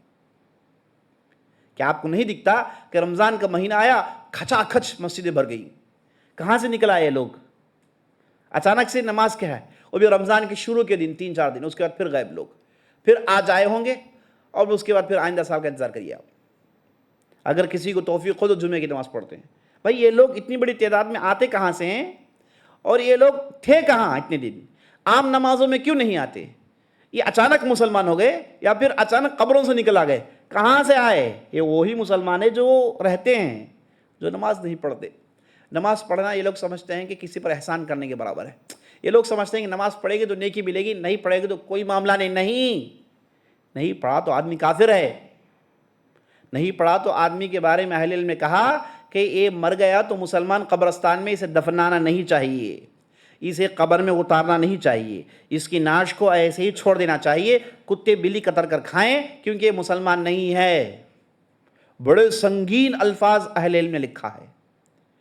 من ترک صلاة متعمدا فقد کفر، جس کسی نے جانتے بوجھ سے نماز چھوڑا وہ تو کافر ہو گیا، دوبارہ اسے کلمہ شہادت پڑھ کے مسلمان ہونا ہے. نماز کا معاملہ بہت ہی سنگین ہے، بہت ہی سیریس ہے. یہ اس سے زیادہ سیریس ہے کہ آپ کھا رہے ہیں پی رہے ہیں. دوسری بات، پہلے نماز کی بات کریے گا آپ، کیونکہ نماز میں آدمی پھنس گیا قیامت کے دن، اس کے بعد اس کے پورے معاملات برباد ہیں. حساب کتاب 4 قسم کے ہیں. ایک ہے مشکل ترین حساب، ایک ہے حساب کتاب نہیں، ایک ہے آسان حساب، اور ایک ہے صرف پیشکشی. مشکل ترین حساب یہ کس سے لیا جائے گا؟ کفار سے. اور چیز کے بارے میں پوچھا جائے گا، کھنگال دیا جائے گا اسے، اللہ حفاظت فرمائے. اور بغیر حساب کتاب کے تو ہم جانتے ہیں ہماری امت میں ایک بہت بڑی تعداد بغیر حساب کتاب کے. کیا مطلب بغیر حساب کتاب کے؟ کہا جائے گا آگے بڑھ جاؤ بس. ایک مرتبہ ماں عائشہ نے نبی صلی اللہ علیہ وسلم سے پوچھا وَأَمَّا مَنْ أُوتِيَ كِتَابَهُ بِيَمِينِهِ فَسَوْفَ يُحَاسَبُ حِسَابًا يَسِيرًا. ماں عائشہ نے پوچھا اے اللہ کے رسول آپ کہتے ہیں کہ بعض لوگ بغیر حساب کتاب کے جنت میں چلے جائیں گے، جبکہ اللہ نے قرآن میں کہا ہے جب کسی کے ہاتھ میں سیدھے ہاتھ میں کتاب دے دیا جائے تو اس کے ساتھ آسان حساب کتاب لیا جائے گا، تو پھر یہ لوگ کون ہیں؟ تو نبی صلی اللہ علیہ وسلم کہتے ہیں کہ یہاں پر حساب کتاب سے مراد صرف پیشکشی ہے، اعمال نامے دکھائیں گے بس، اس کے بعد کہا جائے گا آگے بڑھو۔ تو سب کو پیشکشی تو کرنی ہے، دکھانا تو ہے اعمال نامہ، اگر کوئی دکھائے کہا گیا کہ رکو کھولو۔ نمازیں کیا ہے؟ نبی صلی اللہ علیہ وسلم کہتے ہیں من نوقش عذب، اب ایسا معاملہ شروع ہو گیا، یہ صاحب تو پھنس گئے، یہ صاحب تو پھنس گئے، اب انہیں عذاب ہونے والا ہے۔ تو اللہ تعالیٰ سے دعا کریے گا کہ اللہ سبحانہ وتعالیٰ بغیر حساب کتاب کے ہمارے معاملات کو آگے بڑھائیں۔ تو یہ 4 قسم کی حساب عزیز ساتھیوں، پیشکشی بس، اور بعض لوگوں کے بال کی کھال نکل جائے گی اور ان میں سے زیادہ منافق اور کفار ہوں گے۔ اب یہ جن لوگوں سے ڈسکشن شروع ہو جائے گا نا، اس کے بارے میں نبی صلی اللہ علیہ وسلم نے تفصیل سے بات بتائی، بہت ساری باتیں بتائی۔ جو لوگ ریاکار ہوں گے ان کے ساتھ بڑی لمبی گفتگو ہوگی، بلکہ انہی لوگوں سے جہنم کو جلانے کا سلسلہ شروع ہوگا۔ نبی صلی اللہ علیہ وسلم کہتے ہیں، بخاری کی روایت ہے کہ قیامت کے دن ایک آدمی کو لایا جائے گا اور وہ قارئ القرآن، زمین میں عالم کہا جائے گا، اسے اللہ سبحانہ وتعالیٰ بلائے گا، بلا کر پوچھے گا کہ بھائی تو نے زمین میں کیا کیا؟ وہ کہے گا کہ اللہ میں نے قرآن پڑھا، میں نے قرآن لوگوں کو سکھایا، میں نے علم سیکھا دوسروں کو سکھایا۔ اللہ پوچھے گا کہ تم نے ایسا کیوں کیا؟ وہ کہے گا کہ اللہ میں نے تیرے لیے کیا۔ اللہ کہے گا کہ نہیں، تم جھوٹ بول رہے ہو، تم نے سب کچھ کیا تاکہ لوگ تمہاری تعریف کریں، تاکہ لوگ بولیں کہ کیا علم والے ہیں، تاکہ لوگ بولیں کہ کیا قرآن کا علم رکھنے والے ہیں، تاکہ لوگ تمہاری تعریف کریں۔ تم نے یہ عمل کیا اپنی تعریف کے لیے، اور حکم دے گا تو انہیں اٹھا کر جہنم میں پھینک دیا جائے گا، اور انہی سے جہنم کا جلانے کا سلسلہ شروع ہوگا۔ اللہ حفاظت فرمائے، اللہ حفاظت فرمائے۔ اور اسی کے بعد نبی صلی اللہ علیہ وسلم کہتے ہیں مجاہد کو بلایا جائے گا جو اللہ کی راہ میں لڑ کر شہید ہوا ہو۔ اللہ پوچھے گا کہ بھائی تم نے زمین میں کیا کیا؟ یہ کہے گا کہ اللہ میں نے تیرے راستے میں جہاد لڑا، میں تیرے لیے سر بکف ہو کر لڑا۔ اللہ پوچھے گا کہ تو لڑا کیوں؟ کہے گا کہ اللہ میں تیرے دین کے بول کو بالا کرنے کے لیے۔ اللہ کہے گا کہ تو جھوٹ بول رہا ہے، تو نے ایسے یہ نہیں کیا، تو نے اس لیے کیا تاکہ لوگ تجھے کہیں کہ بہت بڑا مجاہد ہے، بہت بڑا دلیر ہے، بہت بڑا بریو ہے، لوگوں کی تعریف کے لیے تو نے کیا۔ آج تیرے لیے ہمارے پاس کچھ بھی نہیں، حکم ہوگا اسے جہنم میں پھینکا جائے گا، نعوذ باللہ۔ اسی طریقے سے ایک آدمی لایا جائے گا جو بہت بڑا مالدار ہوگا، بہت بڑا سخی داتا، جس نے اپنے پیسوں کو لوگوں پر خرچ کیا ہوگا۔ اللہ پوچھے گا کہ تم نے زمین میں کیا کیا؟ یہ کہے گا کہ اللہ میں نے اتنی دولت جمع کی اور میں نے ایسے ایسے لوگوں پر خرچ کیا، ایسے ایسے محتاجوں کو میں نے مدد کی، غریبوں کی میں نے مدد کی۔ اللہ پوچھے گا کہ تم نے ایسا کیوں کیا؟ وہ بندہ کہے گا کہ اللہ میں نے تیرے لیے کیا۔ اللہ کہے گا کہ تم جھوٹ بول رہے ہو، تم میرے لیے نہیں بلکہ لوگوں کی تعریف کے لیے، تاکہ لوگ تجھے کہیں کہ بہت بڑے سخی داتا ہیں، بہت بڑے دل والے ہیں، بہت بڑے کرم فرما ہیں۔ یہ داد تو سننا چاہتا تھا، اس لیے تو نے زمین میں کیا۔ آج قیامت کے دن تیرے لیے کچھ بھی نہیں، حکم ہوگا اسے منہ کے بل جہنم میں پھینک دیا جائے گا۔ اور نبی صلی اللہ علیہ وسلم کہتے ہیں انہی لوگوں سے جہنم کو جلانے کا سلسلہ شروع ہوگا، اللہ حفاظت فرمائے، انہی لوگوں سے جہنم میں جلانے کا سلسلہ شروع ہوگا۔ اور اسی طریقے سے ڈسکشن میں ایک روایت میں نبی صلی اللہ علیہ وسلم کہتے ہیں کہ بندے کو لایا جائے گا، وہ بندہ مومن ہوگا، اس کے ڈھیر سارے گناہ ہوں گے، اللہ سبحانہ و تعالیٰ اسے اپنے قریب کرے گا اور اپنا ہاتھ اس کے کھاندے میں رکھے گا، اللہ اکبر، اپنا ہاتھ، بخاری کی روایت ہے، اپنا ہاتھ اس کے کھاندے میں رکھے گا اور بندے سے کہے گا کہ کیا تیرے یہ برے برے اعمال نہیں، کیا تو نے یہ برے برے اعمال نہیں کیے؟ وہ بندہ اللہ کے سامنے شرم سے سر جھکا لے گا اور کہے گا کہ ہاں یا رب یہ میری غلطیاں ہیں، یہ میں نے کیا۔ تو اللہ سبحانہ و تعالیٰ کہے گا کہ جیسے ہم نے زمین میں تیری غلطیوں پر پردہ ڈالا، آج ہم تیرے گناہوں پر پردہ ڈالتے ہیں، چلے جا جنت میں، ہم نے تجھے معاف کیا۔ اللہ اکبر۔ یہ بھی بعض لوگوں کے ساتھ ہوگا، اور بعض لوگ آئیں گے انہیں اللہ سبحانہ و تعالیٰ خوب لٹھاڑے گا۔ بخاری کی روایت ہے بعض لوگ لائے جائیں گے، اللہ سبحانہ و تعالیٰ انہیں کہے گا کہ اے بندے، میں تیرے پاس کھانا مانگتے ہوئے آیا, تو نے مجھے کھانا کیوں نہیں کھلایا؟ وہ بندہ کہے گا کہ اللہ تو رب العالمین ہے, تو کھانا مانگتے ہوئے میرے پاس. اللہ کہے گا کہ میرا فلاں بندہ تیرے دربار پر آیا تھا, وہ بھوکا تھا, اس نے تیرے پاس کھانا مانگا, تو نے اسے کھلایا نہیں بلکہ تو نے اسے دھتکار دیا.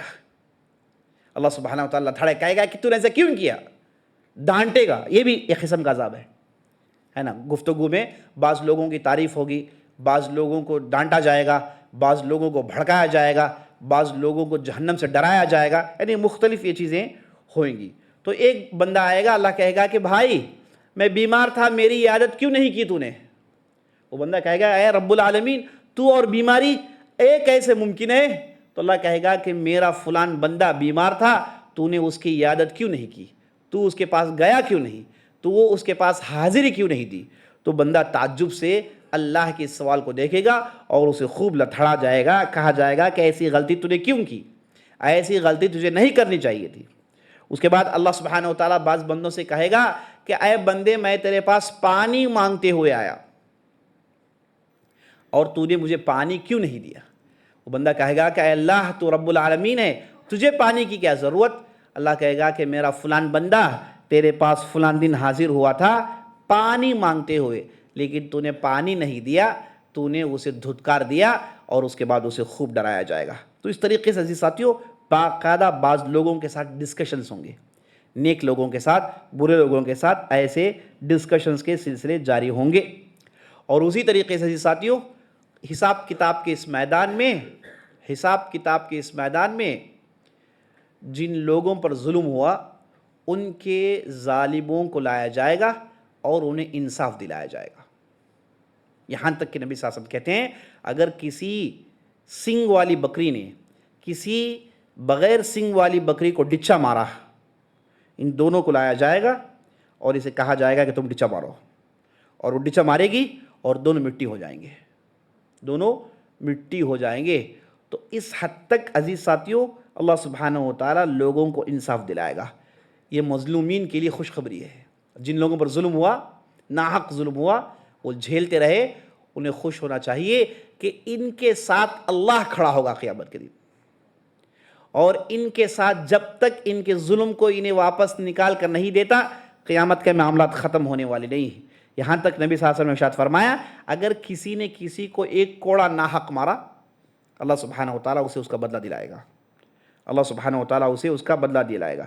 یہاں تک دوسری حدیث میں نبی صلی اللہ علیہ وسلم کہتے ہیں اگر کسی نے اپنے غلام کو زنا کی تہمت لگائی, اگر اس نے وہ نہیں کیا ہوگا, قیامت کے دن اس غلام کو لایا جائے گا اور اسے کیا کہا جائے گا کہ تو بھی اس پر تہمت لگا, اسے اس کا انصاف دلایا جائے گا. اور عزیز ساتھیوں عجیب و غریب تفصیل نبی صلی اللہ علیہ وسلم نے حدیث میں بتائی کہ کیسے لوگوں کو ان کے ظلموں کے بدلے دیے جائیں گے. دیکھیے ایک حدیث میں نبی صلی اللہ علیہ وسلم کیا کہتے ہیں, اگر کسی نے اپنے بھائی پر ظلم کیا, اس نے اسے گالی دی یا پھر اس نے اسے کچھ تکلیف دی, نبی صلی اللہ علیہ وسلم کہتے ہیں کہ بھائی اگر ایسا دنیا میں ہو گیا تو آپ جائیے اس بھائی سے معافی منگیے, اس سے معاملات نپٹائیے, دنیا میں نپٹا لیجیے. فَلْيَحْتَحَلَّلْ فِي الدُّنْيَا, دنیا میں معاملات نپٹا لے, ورنہ یہ قیامت کے دن آئے گا جب آپ درہم دینار دے کے راضی نہیں کر سکتے. دنیا میں معاملہ خراب ہو گیا, کسی کے ساتھ گالی گلوچ کا معاملہ ہو گیا, کسی سے غلطی ہو گئی, دنیا میں معافی مانگ لو. اور دنیا میں دینار درہم چلتے ہیں, مانا کیا, انہیں دے کے آپ راضی کروا لو, کچھ نہ کچھ کر کے راضی کروا لو, ورنہ یہ لوگ اس دن آئیں گے جب دینار درہم نہیں چلیں گے. اب اللہ کیا کرے گا, مظلوم کو بلائے گا اور ظالم کو بلائے گا, اور ظالم کے پاس جو اچھے اعمال ہیں انہیں اٹھا کے مظلوم کے کھاتے میں ڈال دے گا, مظلوم کے کھاتے میں ڈالے گا. اس کے باوجود اس کا ظلم نہیں ہوا ہوگا تو اس کے برائیوں کو اٹھا کے اس کے کھاتے میں ڈال دے گا. انٹرچینج بھی ہوں گے, یہ بھی قیامت کے دن ہونے والا ہے. اللہ تعالیٰ سے دعا کریے گا اللہ سبحانہ وتعالیٰ ہماروں کو ان چیزوں سے بچائیں. نبی صلی اللہ علیہ وسلم کہتے ہیں اے لوگوں تمہیں کیا معلوم ہے مفلس کون ہے؟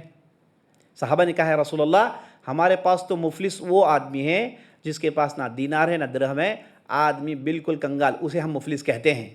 نبی صلی اللہ علیہ وسلم کہہ دیں گے نہیں, یہ مفلس نہیں, اصل میں مفلس وہ آدمی ہے جو قیامت کے دن آئے گا اس کے حساب کتاب میں ڈھیر ساری نمازیں ہوں گی، اس کے کھاتے میں ڈھیر سارے روزے ہوں گے، اس کے کھاتے میں ڈھیر ساری زکوٰۃ ہوں گی، ڈھیر ساری نیکیاں ہوں گی. یہ آئے گا قیامت کے دن.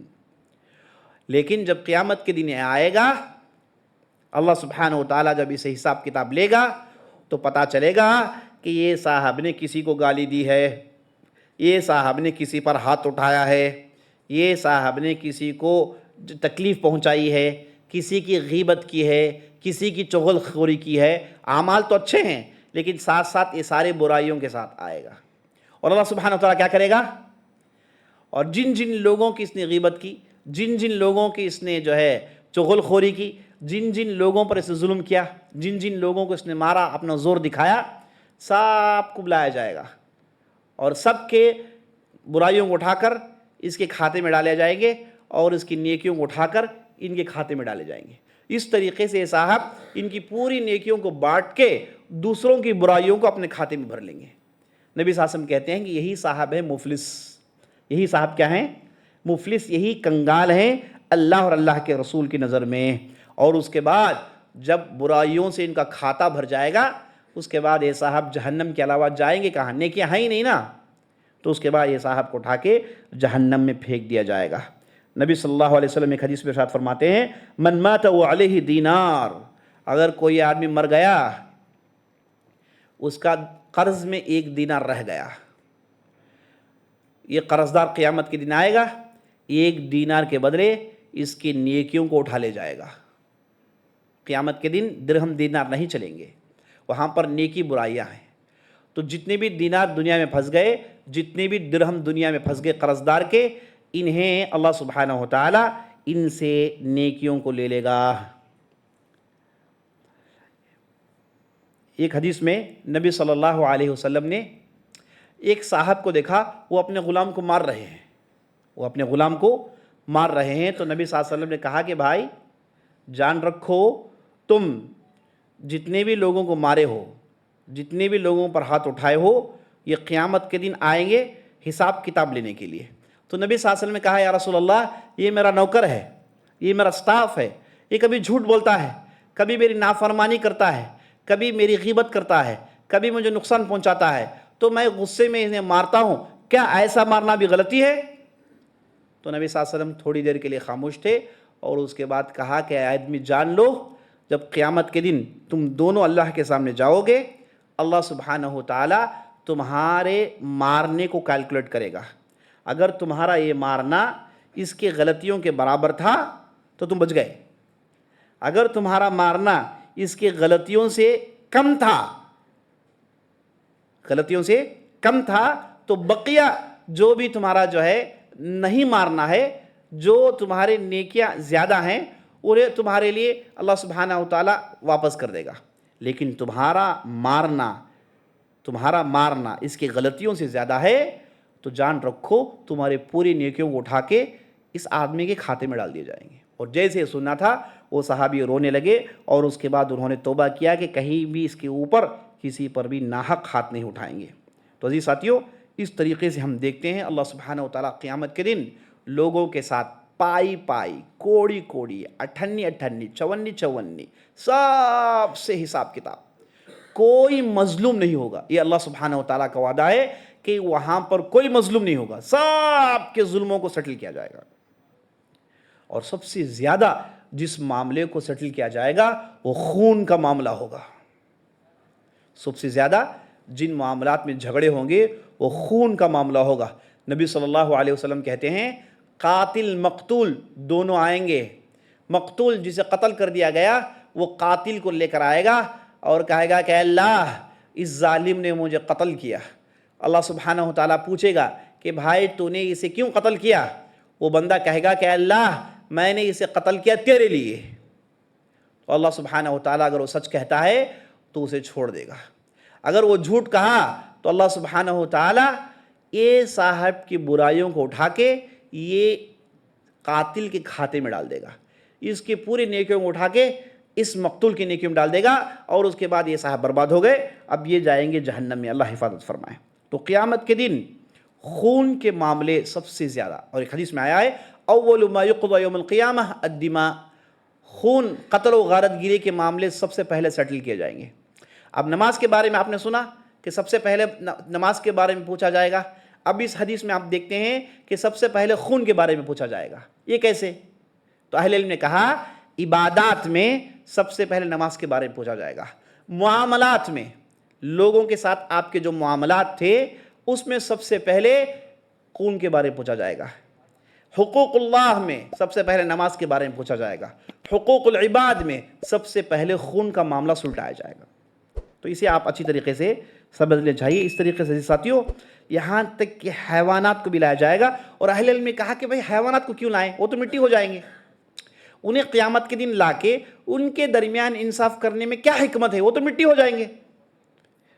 تو اہل علم نے جواب دیا وہ اس لیے کہ انسانوں کو بتائیں، انسانوں کو بتائیں دیکھو بھائی آج کوئی بھی مظلوم نہیں رہے گا، کوئی بھی ظالم سر اٹھا کر نہیں جائے گا، سب کے ظلموں کو یہاں پر سیٹل کیا جائے گا، اور انسان جب دیکھے گا کہ جانوروں کے درمیان یہ سلوک ہو رہا ہے، جو دونوں مٹی ہونے والے ہیں، تو انسانوں کے درمیان کتنا انصاف ہوگا۔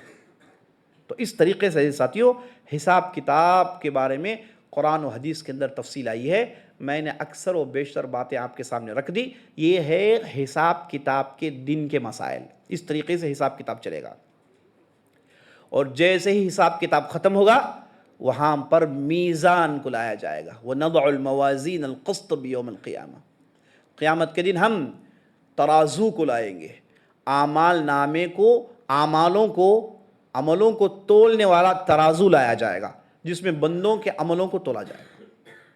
تو ہم انشاءاللہ کل کی مجلس میں اس میزان کے بارے میں دیکھیں گے، اور اس کے بعد اس سے جڑی ہوئی باتیں، حوض کوثر سے یہ ساری باتیں دیکھیں گے۔ اس کے بعد آخری کی مجلس میں ہمارے یہ موضوع کو اختتام تک پہنچائیں گے۔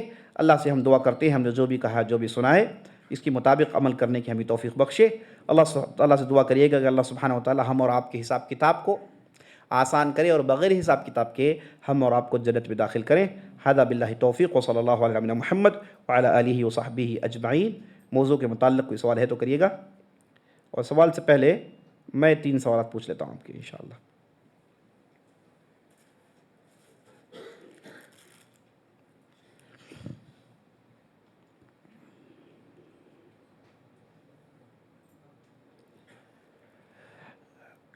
پہلا سوال،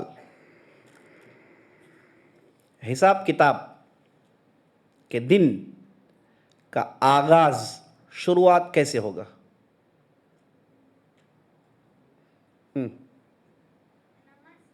نہیں، آپ بولیے۔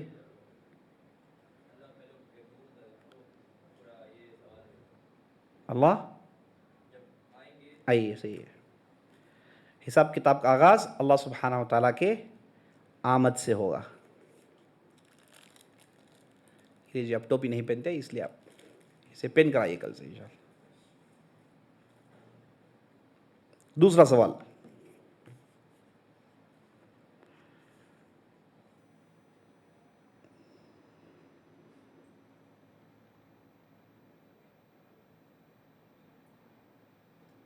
ایک حدیث میں نبی صلی اللہ علیہ وسلم نے کہا 2 ایسی خصلتیں ہیں جو بہت آسان ہیں اور بہت سارے لوگ اسے کرتے نہیں ہیں۔ کون بولیں گے؟ آسان ہے سوال، آپ بولیے۔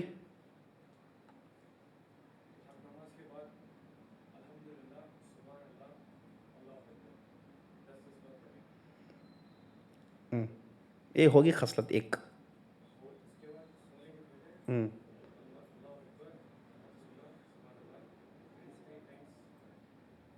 33 آئیے۔ آپ کا نام؟ محمد اسور، مبارک۔ آخری سوال،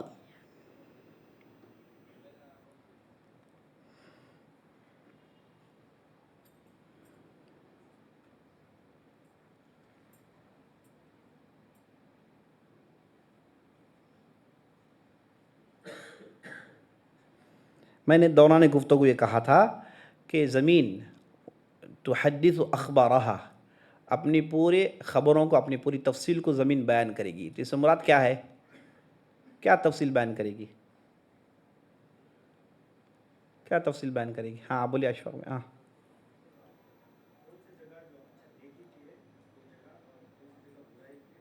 آئیے ماشاء اللہ.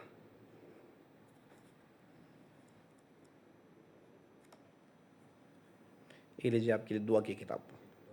جزاک اللہ خیر. اب چلیے سوالات کی طرف جاتے ہیں.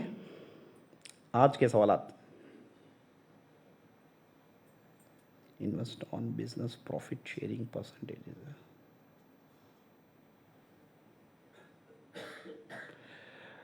یعنی سوال یہاں پر یہ پوچھا گیا ہے کہ ایسے بزنس میں انویسٹ کرنا جس کے پروفٹ جو ہے پرسنٹیج کی بنیاد پر ہے. دیکھیے اگر آپ کسی بزنس میں انویسٹمنٹ کرتے ہیں تو آپ کے انویسٹمنٹ کے مطابق اگر کوئی پرسنٹیج مقرر کیا جائے کہ آنے والے پروفٹ میں آپ کو 10% دیا جائے گا، 20% دیا جائے گا، ایسا اگر ہے تو بالکل آپ کی تجارت حلال ہے انشاءاللہ. ایسا فکس کر دیا گیا کہ بھائی جو بھی پروفٹ آئے جائے اس کا کوئی لینا نہیں، آپ کا انویسٹمنٹ کے مطابق 10% دیا جائے گا، یہ حرام ہے. یہ حرام ہے.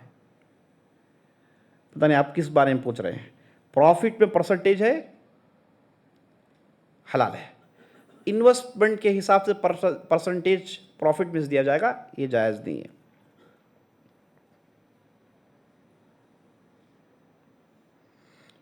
سوال ایک کر رہے ہیں کہ موہی مسجد میں سے اذان کی آواز ہمارے گھر میں کیوں نہیں سنائی دیتی ہے؟ جواب یہ ہے کہ ابھی یہ تو مسجد ہے الحمدللہ، لیکن یہ گورنمنٹ کے پاس اسے مسجد کے طور پر رجسٹر کر رہا ہے. اس کے لیے وقت لگے گا، اور اس کے بعد یہاں پر جو ہے آپ منارہ لگا کے اس پر آپ اسپیکر لگا کے اذان دے سکتے ہیں. تو اس کے لیے وقت لگے گا. دعا کریے گا، اس میں کارروائی ہے. اللہ سبحانہ تعالیٰ اسے آسان کرے.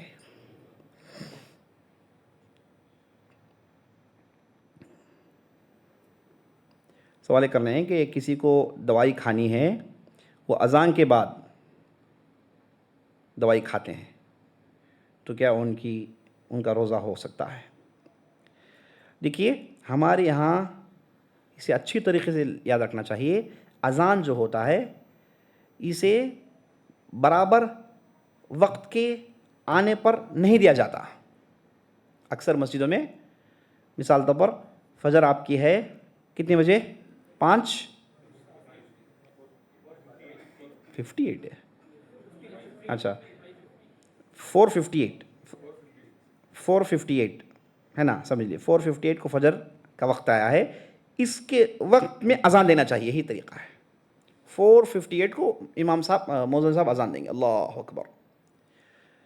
یہ اگر اس حساب سے ہو رہا ہے، آپ نے اس اذان کو مانا ہے، تو آپ کا روزہ صحیح ہے. اب ہمارے ہاں ایسا نہیں ہوتا ہے. وقت آ گیا، بعد میں امام صاحب سحری وغیرہ کر کے وہ آتے ہیں 15 منٹ کے بعد، اس کے بعد وہ اذان دیتے ہیں. اس اذان کو آپ فالو مت کریے گا. اس کا فالو کرنے کا کوئی اعتبار نہیں.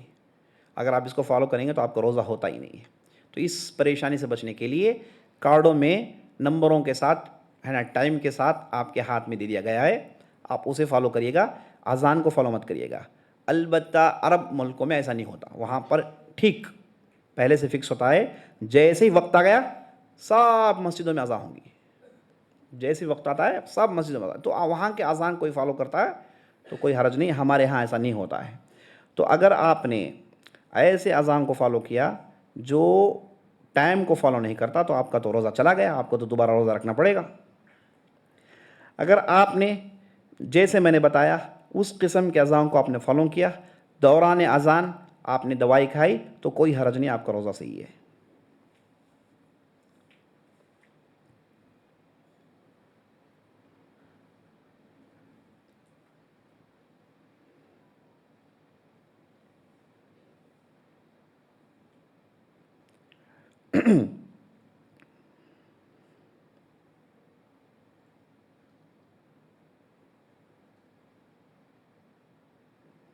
ایک صاحبہ پوچھ رہی ہیں کہ women socialising women in this generation کے موضوع پر آپ درس دیں. انشاءاللہ کبھی فرصت ہو دس دیں گے انشاءاللہ.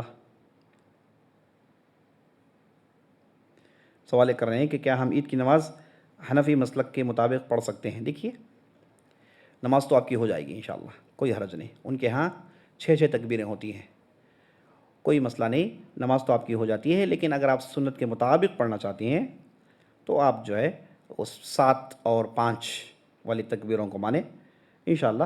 یہ بھی درست ہے، وہ بھی درست ہے، کوئی مسئلہ نہیں. مسائل میں اختلافات ہوتے ہی ہوتے ہیں، اس سے نمازیں ضائع نہیں ہوتی انشاءاللہ.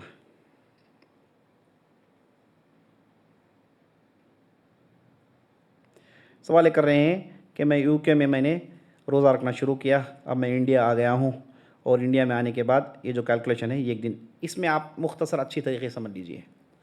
مہینہ عربی حساب سے 29 کا اور 30 کا ہوتا ہے، 29 ڈیز یا پھر 30 ڈیز. مہینہ 29 ڈیز کا ہوتا ہے یا پھر 30 ڈیز کا ہوتا ہے. تو اگر آپ کے روزے 30 سے زیادہ بڑھ رہے ہیں تو آپ روزہ مت رکھیے.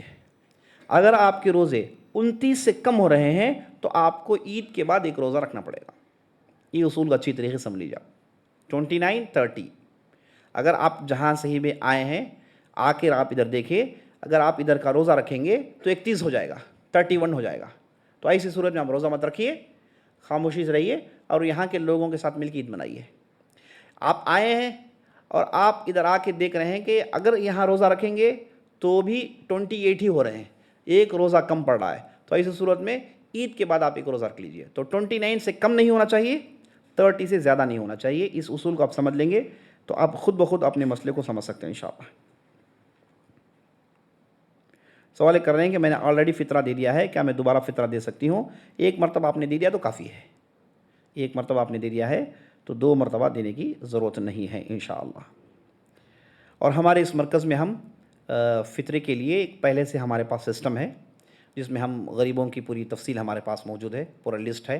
ویسے ہم سال بھر لگ بھگ 100 ایسے فیملیز ہیں جنہیں ہم راشن کا انتظام کرتے رہتے ہیں. ماہانہ آتے ہیں، وہ اپنا راشن لے جاتے ہیں. یہ سال بھر ہماری ایک ایکٹیویٹی ہے. اور اس کے علاوہ جتنے بھی غریب محتاج ہیں ان کی فہرست ہمارے پاس ہے. تو جب بھی بقرعید کا موقع آتا ہے، جب بھی دوسرے موقع آتے ہیں، فطرے کا موقع آتا ہے، تو ہم ان غریبوں میں یہ ساری چیزوں کو پہنچاتے ہیں. تو اس اعتبار سے ہمارے مرکز میں بھی فطرہ ڈسٹریبیوشن کا انتظام کیا گیا ہے، اور ایک فطرہ 200 روپے مقرر ہوا ہے. تو جتنے بھی فطرے جمع ہوں گے اتنے فطروں کو جمع کے اتنے غریبوں میں انشاءاللہ ہم تقسیم کرنے والے ہیں. جیسے آپ جانتے ہیں یہ جو مرکز ہے یہ نہ کہ صرف مسجد ہے نا، مسجد نہیں ہے، مسجد کے ساتھ ایک پراپر اسلامک سینٹر ہے، مرکز اسلامی ہے، جہاں پر 35 سے زیادہ ہم ایکٹیویٹیز کرتے ہوئے آ رہے ہیں پچھلے 20 سالوں سے الحمدللہ. غیر مسلمان میں، مسلمان میں، ویلفیئر ٹائپ آف جو ہے ہمارے سروسز، اور غریب بچوں میں ان کی مدد ہے نا، ان کے لیے فیسز کی مدد، اور اس کے بعد کنسلٹنسی. ایسے جو ہے لگ بھگ 35 سے زیادہ ایکٹیویٹیز ہم ماشاءاللہ کئی سالوں سے کرتے ہوئے آ رہے ہیں. یہ سارے ایکٹیویٹیز کو جوڑنے کے لیے ہم نے اس عمارت کو بنایا ہے. اور چونکہ یہاں پر ہم لوگ آتے ہیں، مسلمان آتے ہیں، تو مسجد کا ہونا ضروری ہے نا. تو آپ اسے نہ کہ صرف مسجد سمجھیے بلکہ مسجد کے ساتھ ساتھ ایک اچھے کام کرنے کا، کار خیر کرنے کا ایک بہت ہی اچھا ادارہ ہے جس میں آپ تشریف فرمائیں. اللہ سے دعا کریے گا کہ اللہ سبحانہ و تعالیٰ ان کاموں کو آگے بڑھائیں اور ان کاموں میں برکت ڈالے. اور آپ حضرات سے گزارش ہے جتنے بھی موجود ہیں آپ بھی ہمارے ساتھ جڑیں، اس کار خیر میں ساتھ دیں. آپ اپنی رائے سے ساتھ دیں، اپنی دولت سے ساتھ دیں، اور اپنے ٹائم سے ساتھ دیں. جیسے کیسے بھی آپ کو ممکن ہے آپ ہمارے ساتھ جڑیں، ان کار خیر میں ساتھ دیں. اللہ تعالیٰ سے دعا ہے کہ اللہ سبحانہ و تعالیٰ ہماری محنت کو قبول فرمائے. اور سوالات آ گئے ہیں. سوال پوچھ رہے ہیں کہ جن کا حساب کتاب کیسے؟ ہم لوگ انسان ہیں، ہم جن کا کیا پریشانی ہے. ہم لوگ جو ہے، مجھے تو ایک جوک یاد آ گیا. ایک بہت بڑے محدث تھے جن کا نام تھا حسن البصری. ان کے پاس ایک صاحب آ کر پوچھے کہ ابلیس کی کیا اولاد ہے؟ انہوں نے پوچھا ابلیس کی کیا اولاد ہے؟ انہوں نے کہا کہ ہم اس نکے کو اٹینڈ نہیں کیے. انہوں نے کہا کہ ہم اس نکے کو اٹینڈ نہیں کیے. بالکل بھائی، جنوں کے حساب ضرور حساب کتاب ہے. جب انسان ہے ان کا حساب کتاب ہے تو جنوں کا بھی حساب کتاب ہے، اور انہیں بھی عذاب ہے. آپ پوچھیں گے کہ بھائی جن آگ سے بنے ہیں انہیں کیسے عذاب ہوگا؟ عذاب ہوگا. آپ مٹی سے بنے ہیں، اگر میں پتھر لے کے آپ کو سر میں ماروں خون نہیں آئے گا؟ پتھر بھی مٹی، آپ بھی مٹی ہیں. ویسے ہی جن ہیں وہ آگ سے بنے ہیں، انہیں جہنم میں عذاب ہوگا اگر وہ گنہگار ہیں۔ ان میں سے بھی نیک لوگ ہیں، ان میں مومنین ہیں، وہ جنت میں جائیں گے، اور جنت میں جانے کے بعد دنیا میں جن فیسلٹیز کو وہ انجوائے کر رہے تھے ہم جنت میں انجوائے کریں گے، اور جنت میں ان کے لیے لمیٹیشنز ہوں گے، اس کی بھی تفصیل آئی ہے۔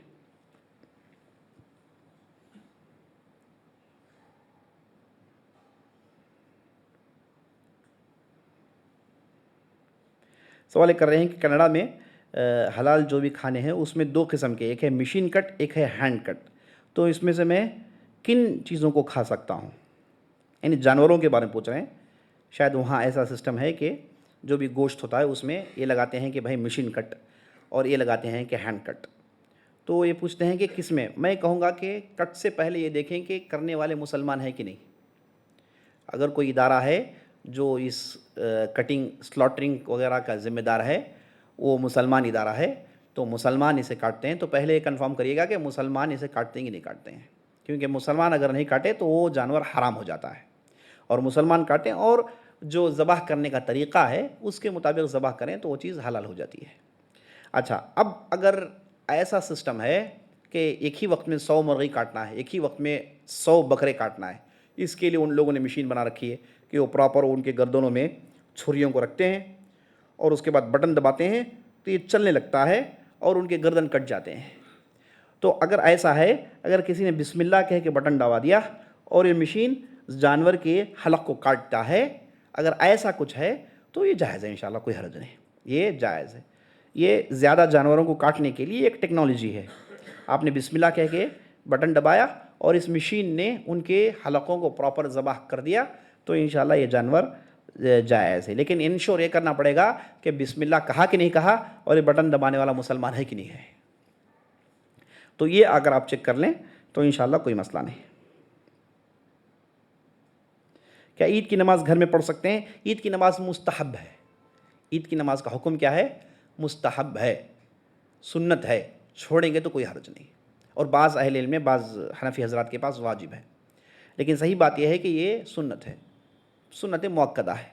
اگر آپ نے چھوڑا ہے تو کوئی گناہ نہیں، اگر آپ پڑھتے ہیں اچھی بات ہے، اگر آپ گھر میں پڑھتے ہیں تو اکیلے اسی انداز سے پڑھیے، انہی تکبیرات کے ساتھ پڑھیے، انشاءاللہ کوئی مسئلہ نہیں۔ عورتوں کے لیے بھی یہی ہے۔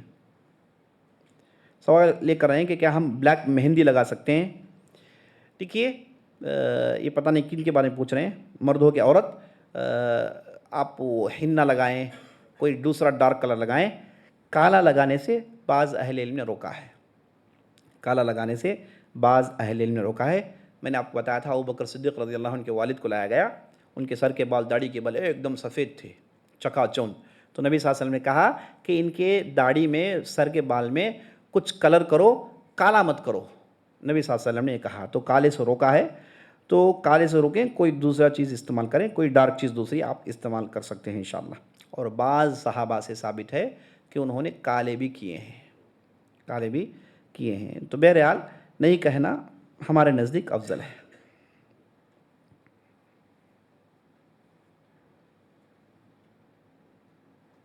سوال کر رہے ہیں کہ میرا بائک میں ایکسیڈنٹ ہو گیا، کیا میں روزہ توڑ سکتا ہوں؟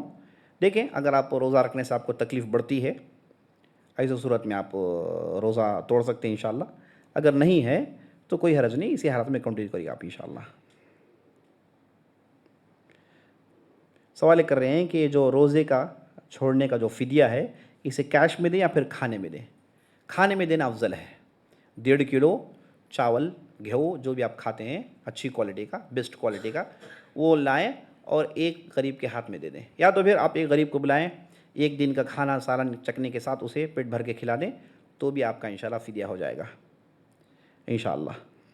اور آپ اگر 30 دن کے بھی کوئی بزرگ ہیں، 30 دن کے روزے وہ رکھ نہیں پائے، تو وہ کیا کر سکتے ہیں، 30 مسکینوں کو بلا کے ایک ہی ساتھ سب کو کھانا کھلا دیے تو وہ بھی ان کا فدیہ ہو سکتا ہے۔ یا پھر ایک مسکین سے کہیں کہ بھائی 30 دن آپ آئیں اور ہمارے ہاں ڈنر کر کے جائیں، ایسا کرنا بھی بالکل جائز ہے انشاءاللہ۔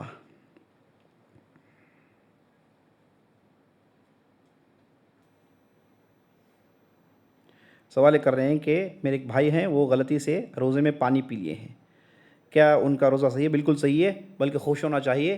جو آدمی روزے کے درمیان بھول کے کھا پی لے، نبی صلی اللہ علیہ وسلم نے کہا انما اطعمہ اللہ وسقاہ، اللہ نے اسے کھلایا ہے، اللہ نے اسے پلایا ہے۔ لیکن یہ اس وقت جب اس نے جانتے بوجھتے نہیں کیا ہو. اگر جانتے بوجھتے کرا تو روزہ چلا گیا اس کا.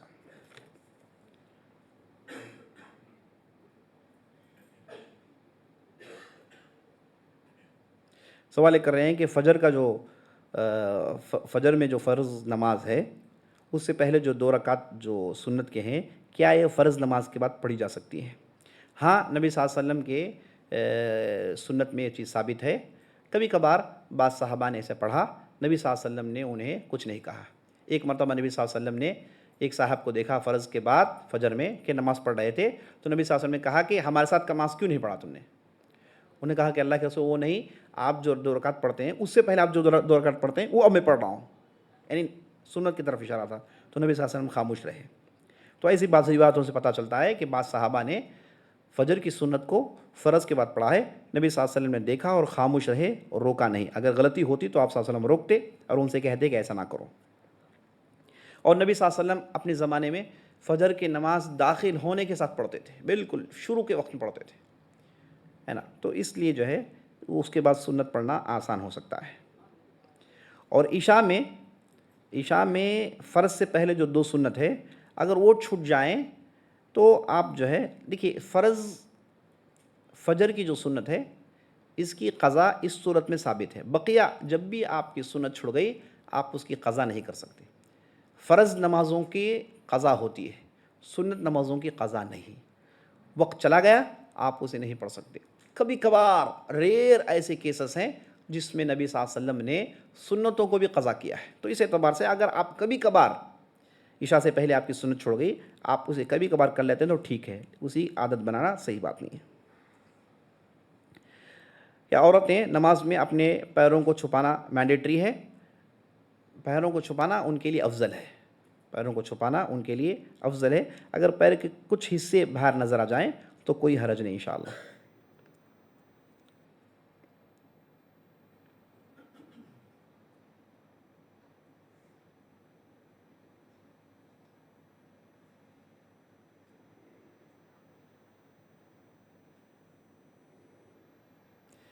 سوال کر رہی ہیں کہ میں پہلی رکعت کھڑ کے پڑھتی ہوں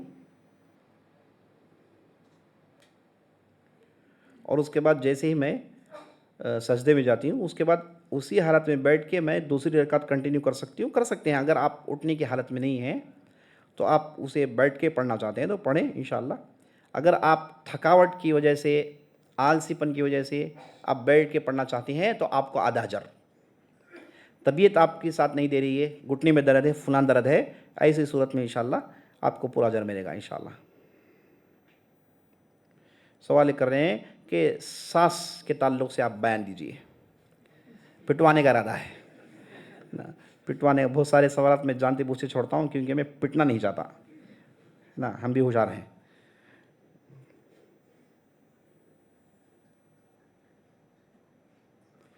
سوال کر رہے ہیں کہ کیا کافروں کے لیے دعا کر سکتے ہیں؟ کافروں کے لیے آپ ہدایت کی دعا کیجیے.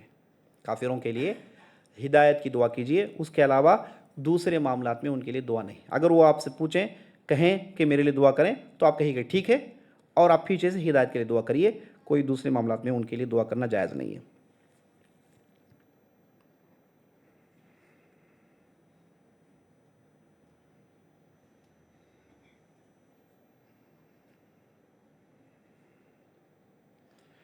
سوال کر رہے ہیں کہ ایک عورت نے دوسری عورت کے بچے کو دودھ پلا دیا 2-3 منٹ کے لیے، کیا اس کے ساتھ کچھ مسئلہ جڑا ہوا ہے؟ انشاءاللہ نہیں. جو رضاعت کا مسئلہ ہے اس میں یہ ہے کہ بچہ پیٹ بھر کے دودھ پیے، کم از کم 5 مرتبہ دودھ پیے، اس کے ساتھ مسائل جڑے ہیں.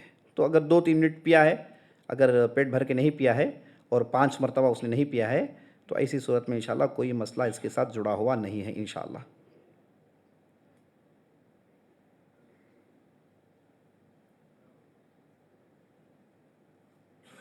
تو میں نے بتایا نا اس سے کچھ مسئلہ جڑا ہوا نہیں ہے تو ان کے بچوں سے شادی جائز ہے انشاءاللہ.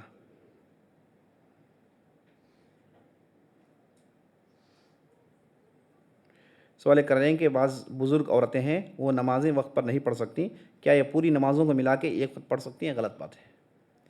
الصلاۃ علی اوقاتها ان الصلاۃ كانت مکتوبہ ان الصلاۃ کانت علی المؤمنین کتابا موقوتا، نماز مومنین پر ان کے وقت کے ساتھ فرض ہیں. تو جیسے ہی نماز کا وقت آتا ہے نماز پڑھنا ہے. عورتوں کے لیے تو آسان ہے، وہ گھر میں پڑھ سکتی ہیں. اگر بزرگ ہیں کھڑ کے نہیں پڑھ سکتے تو بیٹھ کے پڑھیں، بیٹھ نہیں تو لیٹ کر پڑھیں. بہرحال نماز پڑھنا ہے. سب کچھ جوڑ کے یہ وقت میں پڑھنا صحیح طریقہ نہیں ہے. اور جانتے بوجھ کے چھوڑ کر ایک آدمی ایک وقت کی نماز جانتے بوجھ سے چھوڑتا ہے اور اس کے بعد اسے ملا کے پڑھتا ہے تو اہل علم نے کہا کہ اس کی وہ نماز قبول نہیں ہوتی. جو نمازیں جانتے بوجھتے جس نے چھوڑ دیا اسے قضا نہیں ہو سکتا. چھوڑ گئی نماز، کچھ عذر ہے الگ بات ہے. کسی نے جانتے بوجھتے چھوڑ دیا تو اس کے جو ہے قضا نہیں ہوتی. بڑا سخت معاملہ ہے. سوال کر رہے ہیں کہ نماز کے دوران بعض لوگ سامنے سے گزرتے ہیں، کیا ایسا کرنا جائز ہے؟ اگر آپ کسی امام کے پیچھے پڑھ رہے ہیں تو ایسی صورت میں آپ کا جو سترہ ہے وہ امام کا سترہ ہے. اگر کوئی ایمرجنسی آپ کے سامنے کراس کرنا چاہتا ہے تو ایسی صورت میں جائز ہے. اگر آپ امام کے پیچھے نہیں، آپ اکیلی پڑھ رہی ہیں یا پھر پڑھ رہا ہے تو آپ اپنا سترہ رکھنا چاہیے اور اس سترے کے درمیان کوئی گزر نہیں سکتا. آپ روکنے کا پورا حق رکھتی ہیں. اگر امام کے پیچھے ہیں تو آپ کا سترہ امام کا سترہ ہے. یہاں پر پھر ایک سوال پوچھا گیا ہے کہ آپ ان ساسوں کو نصیحت کریے جو اپنی بہوؤں پر حکومت چلاتی ہیں. انشاءاللہ پھر کبھی تفصیل سے نصیحت کریں گے انشاءاللہ.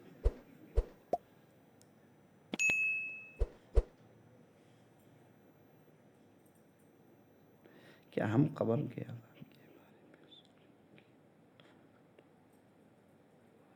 سوال واضح نہیں ہے، آخری والا سوال واضح نہیں ہے انشاءاللہ. ٹھیک ہے، یہیں سے بات ختم کرتے ہیں. دعا کرتے ہیں کہ اللہ سبحانہ و تعالی ہم جو بھی کہا جو بھی سنا اس کے مطابق عمل کرنے توفیق بخشے.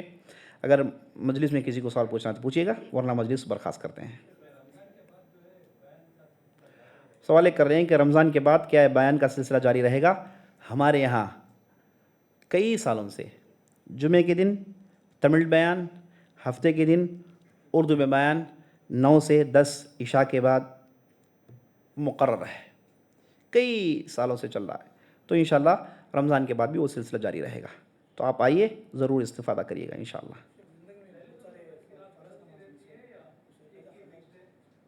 ایک منٹ بھائی.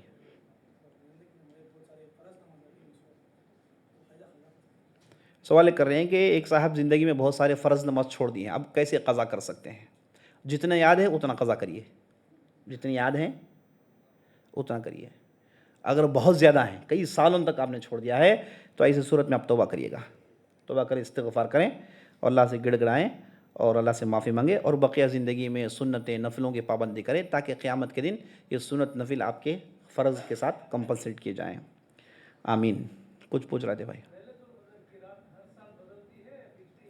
سوال کر رہے ہیں کہ لیلۃ القدر کی رات ہر سال بدلتی ہے کہ نہیں صرف ایک ہی دن فکسڈ ہے؟ اس تعلق سے اہل علم نے یہ کہا کہ لیلۃ القدر آخری عشرے کے طاق راتوں میں موجود ہے. نبی صلی اللہ علیہ وسلم سے احادیث میں یہی چیز ثابت ہے. تو عقل مندی اسی میں ہے کہ آپ ان راتوں میں محنت کریں اور لیلۃ القدر کو حاصل کرنے کی کوشش کریں. اور تاریخ میں کبھی 31، 21، کبھی 23، کبھی 25، کبھی 27 ان راتوں کو لیلۃ القدر کی راتیں کہی گئی ہیں. ایسے ہوا ہے. تو یہ لیلۃ القدر کی رات بدلتی رہتی ہے، یہی صحیح بات ہے. واللہ اعلم.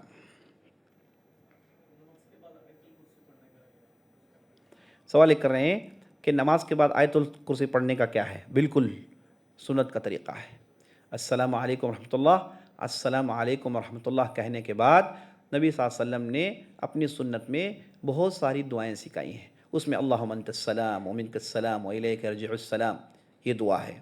اور اس میں جو ہے یہ 33 مرتبہ الحمدللہ، 33 مرتبہ اللہ اکبر، 33 مرتبہ سبحان اللہ یہ ہے. لا الہ الا اللہ وحدہ لا شریک لہ لہ الملک ولہ الحمد وہو علی کل شیء قدیر ہے. اس میں آیت الکرسی بھی ہے. اور آیت الکرسی خاص طور پر فجر کے بعد اور خاص طور پر مغرب کے بعد اس کی بہت بڑی فضیلت آئی ہے، اسے پڑھنا چاہیے.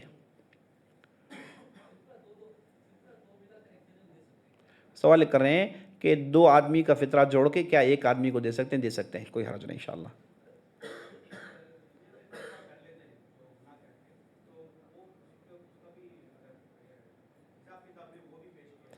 میں نے آپ کو پہلے بتایا اگر بندے مومن اس سے جو گناہ دنیا میں سرزد ہو گئے اس نے دنیا ہی میں تلافی کر لی، استغفار کیا، توبہ کیا، تو انشاءاللہ اس کا یہ توبہ اگر قبول ہو گیا تو قیامت کے دن اس کے بارے میں پوچھا نہیں جائے گا، اس کے بارے میں پوچھا نہیں جائے گا انشاءاللہ۔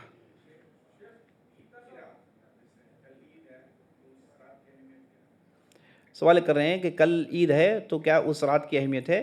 اس رات کی اہمیت ہے، لیکن بعض ضعیف روایتوں میں اسے لیلۃ الجزا کہا گیا ہے، لیکن اس رات کی اہمیت ہے، اور اس رات میں بھی آپ نماز پڑھیے، عشاء کی نماز پڑھیے، ہے نا، لیکن اس میں کچھ خاص نمازوں کا ذکر نہیں ہے، جیسے رمضان کی راتوں میں تراویح کا جو ذکر ہے ویسے کچھ اس میں خاص راتوں کا ذکر نہیں۔ اس رات کی اہمیت ہے لیکن اس رات میں خاص عبادتوں کا ذکر نہیں ہے، اور جہاں یہ لیلۃ الجزا کہا جاتا ہے وہ روایت ضعیف ہے، کمزور ہے، قابل قبول نہیں ہے۔ ہاں، یہ اعتکاف کا کیا مطلب ہے؟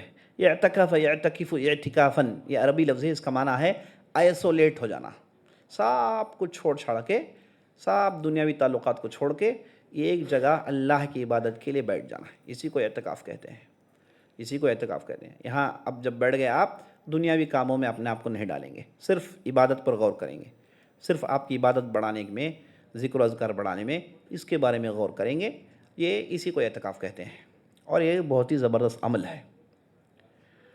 اور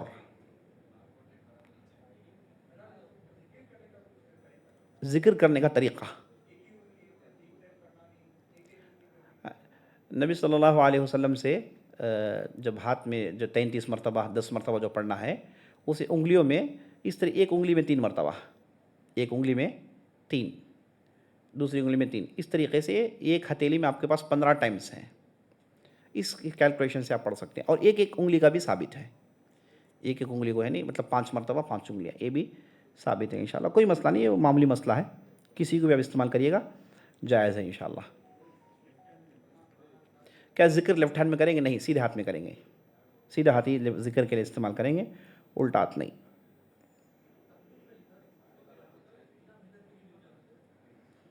سوال کر رہے ہیں کہ آپ کہتے ہیں کہ تقدیر میں جو لکھا گیا وہی ملے گا، بنا محنت کے ملے گا۔ بھائی دنیا میں جتنے بھی لوگوں کو ملا بغیر محنت کے ملا ہے، اگر محنت والوں کو ملے تو جتنے بھی رکشہ والے ہیں سب سے بڑے پیسے والے ہوتے ہیں، ہے نا، یہی اصول ہے۔ تو دنیا میں لوگوں کو ملتا بغیر محنت کے جو ملنا ہے انہیں ملتا ہے۔ جو آدمی بادشاہ بن گیا، بادشاہ کے خاندان میں پیدا ہوا، اس نے کیا محنت کی؟ نواب زدہ بن گیا، وہ جو ہے کراؤن پرنس بن گیا، اس نے کیا محنت کی؟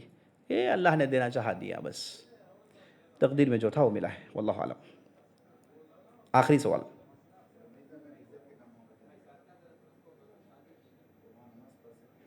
سوال کر رہے ہیں کہ ہمارے معاشرے میں بہت ساری مسجدیں ہیں، وہاں پر مختلف قسم کے اعمال ہوتے ہیں، کیا وہاں پر نماز پڑھی جا سکتی ہے؟ بالکل پڑھی جا سکتی ہے، جب تک وہ مسجد ہے وہاں پر آپ نمازیں پڑھ سکتے ہیں انشاءاللہ۔ سوال کر رہے ہیں کہ وہاں کے امام کے پیچھے بھی پڑھا جا سکتا ہے؟ اگر آپ نے کسی امام کو کھلم کھلا شرک کرتے ہوئے دیکھا، غیر اللہ کو پکارتے ہیں، غیر اللہ کے سامنے سجدہ کرتے ہیں، اگر آپ نے انہیں دیکھا ہے تو ایسی صورت میں آپ ان کے پیچھے نماز پڑھیے مت پڑھیے۔ اگر ایسا کچھ کیس نہیں ہے تو انشاءاللہ جب تک وہ مسلمان ہیں ان کے پیچھے نماز ہوتی ہے انشاءاللہ۔ پوچھیے۔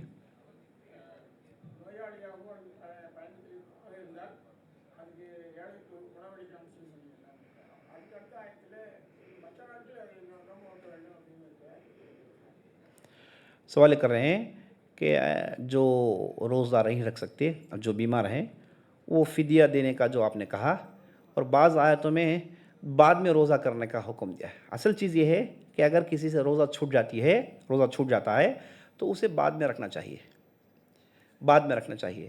آدمی بیماری کی وجہ سے، سفر کی وجہ سے اس نے روزہ چھوڑ دیا تو بعد میں وہ روزہ رکھے گا۔ بعض لوگ ہوتے ہیں ہمیشہ کے بیمار، ان سے کبھی امید نہیں ہے کہ دوبارہ وہ روزہ رکھ سکتے ہوں، بڑے بزرگ ہو گئے، ہمیشہ کے بیمار ہیں، ان سے ڈاکٹر نے کہا کہ بھائی اس کے بعد آپ کبھی روزہ نہیں رکھ سکتے، ایسی صورت میں وہ کفارہ ادا کریں گے، ایسی صورت میں وہ کفارہ ادا کریں گے، واللہ اعلم۔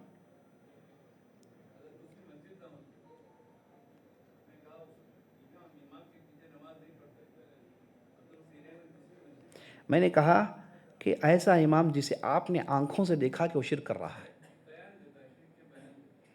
نہیں شرک کے بیان دیتا ہے تو اب اس میں دیکھنا پڑے گا کہ وہ کیا کہہ رہا ہے، ہے نا، کس چیز کو وہ پروموٹ کر رہا ہے یہ دیکھنا پڑے گا۔ دیکھیے میں بتا رہا ہوں مختصر، دیکھیے وہ مسلمان ہے، لا الہ الا اللہ محمد رسول اللہ کہتا ہے، تو آپ بغیر بال کی کھال نکالیں ان کے پیچھے نماز پڑھ لیجیے۔ اگر آپ کے آنکھوں کے سامنے کچھ دکھا شرک کرتے ہوئے تو آپ اسے اوائڈ کر لیجئے، یہی صحیح بات ہے انشاءاللہ۔ سبحانک اللہم و بحمدک، اشہد ان لا الہ الا انت، استغفرک و اتوب الیک۔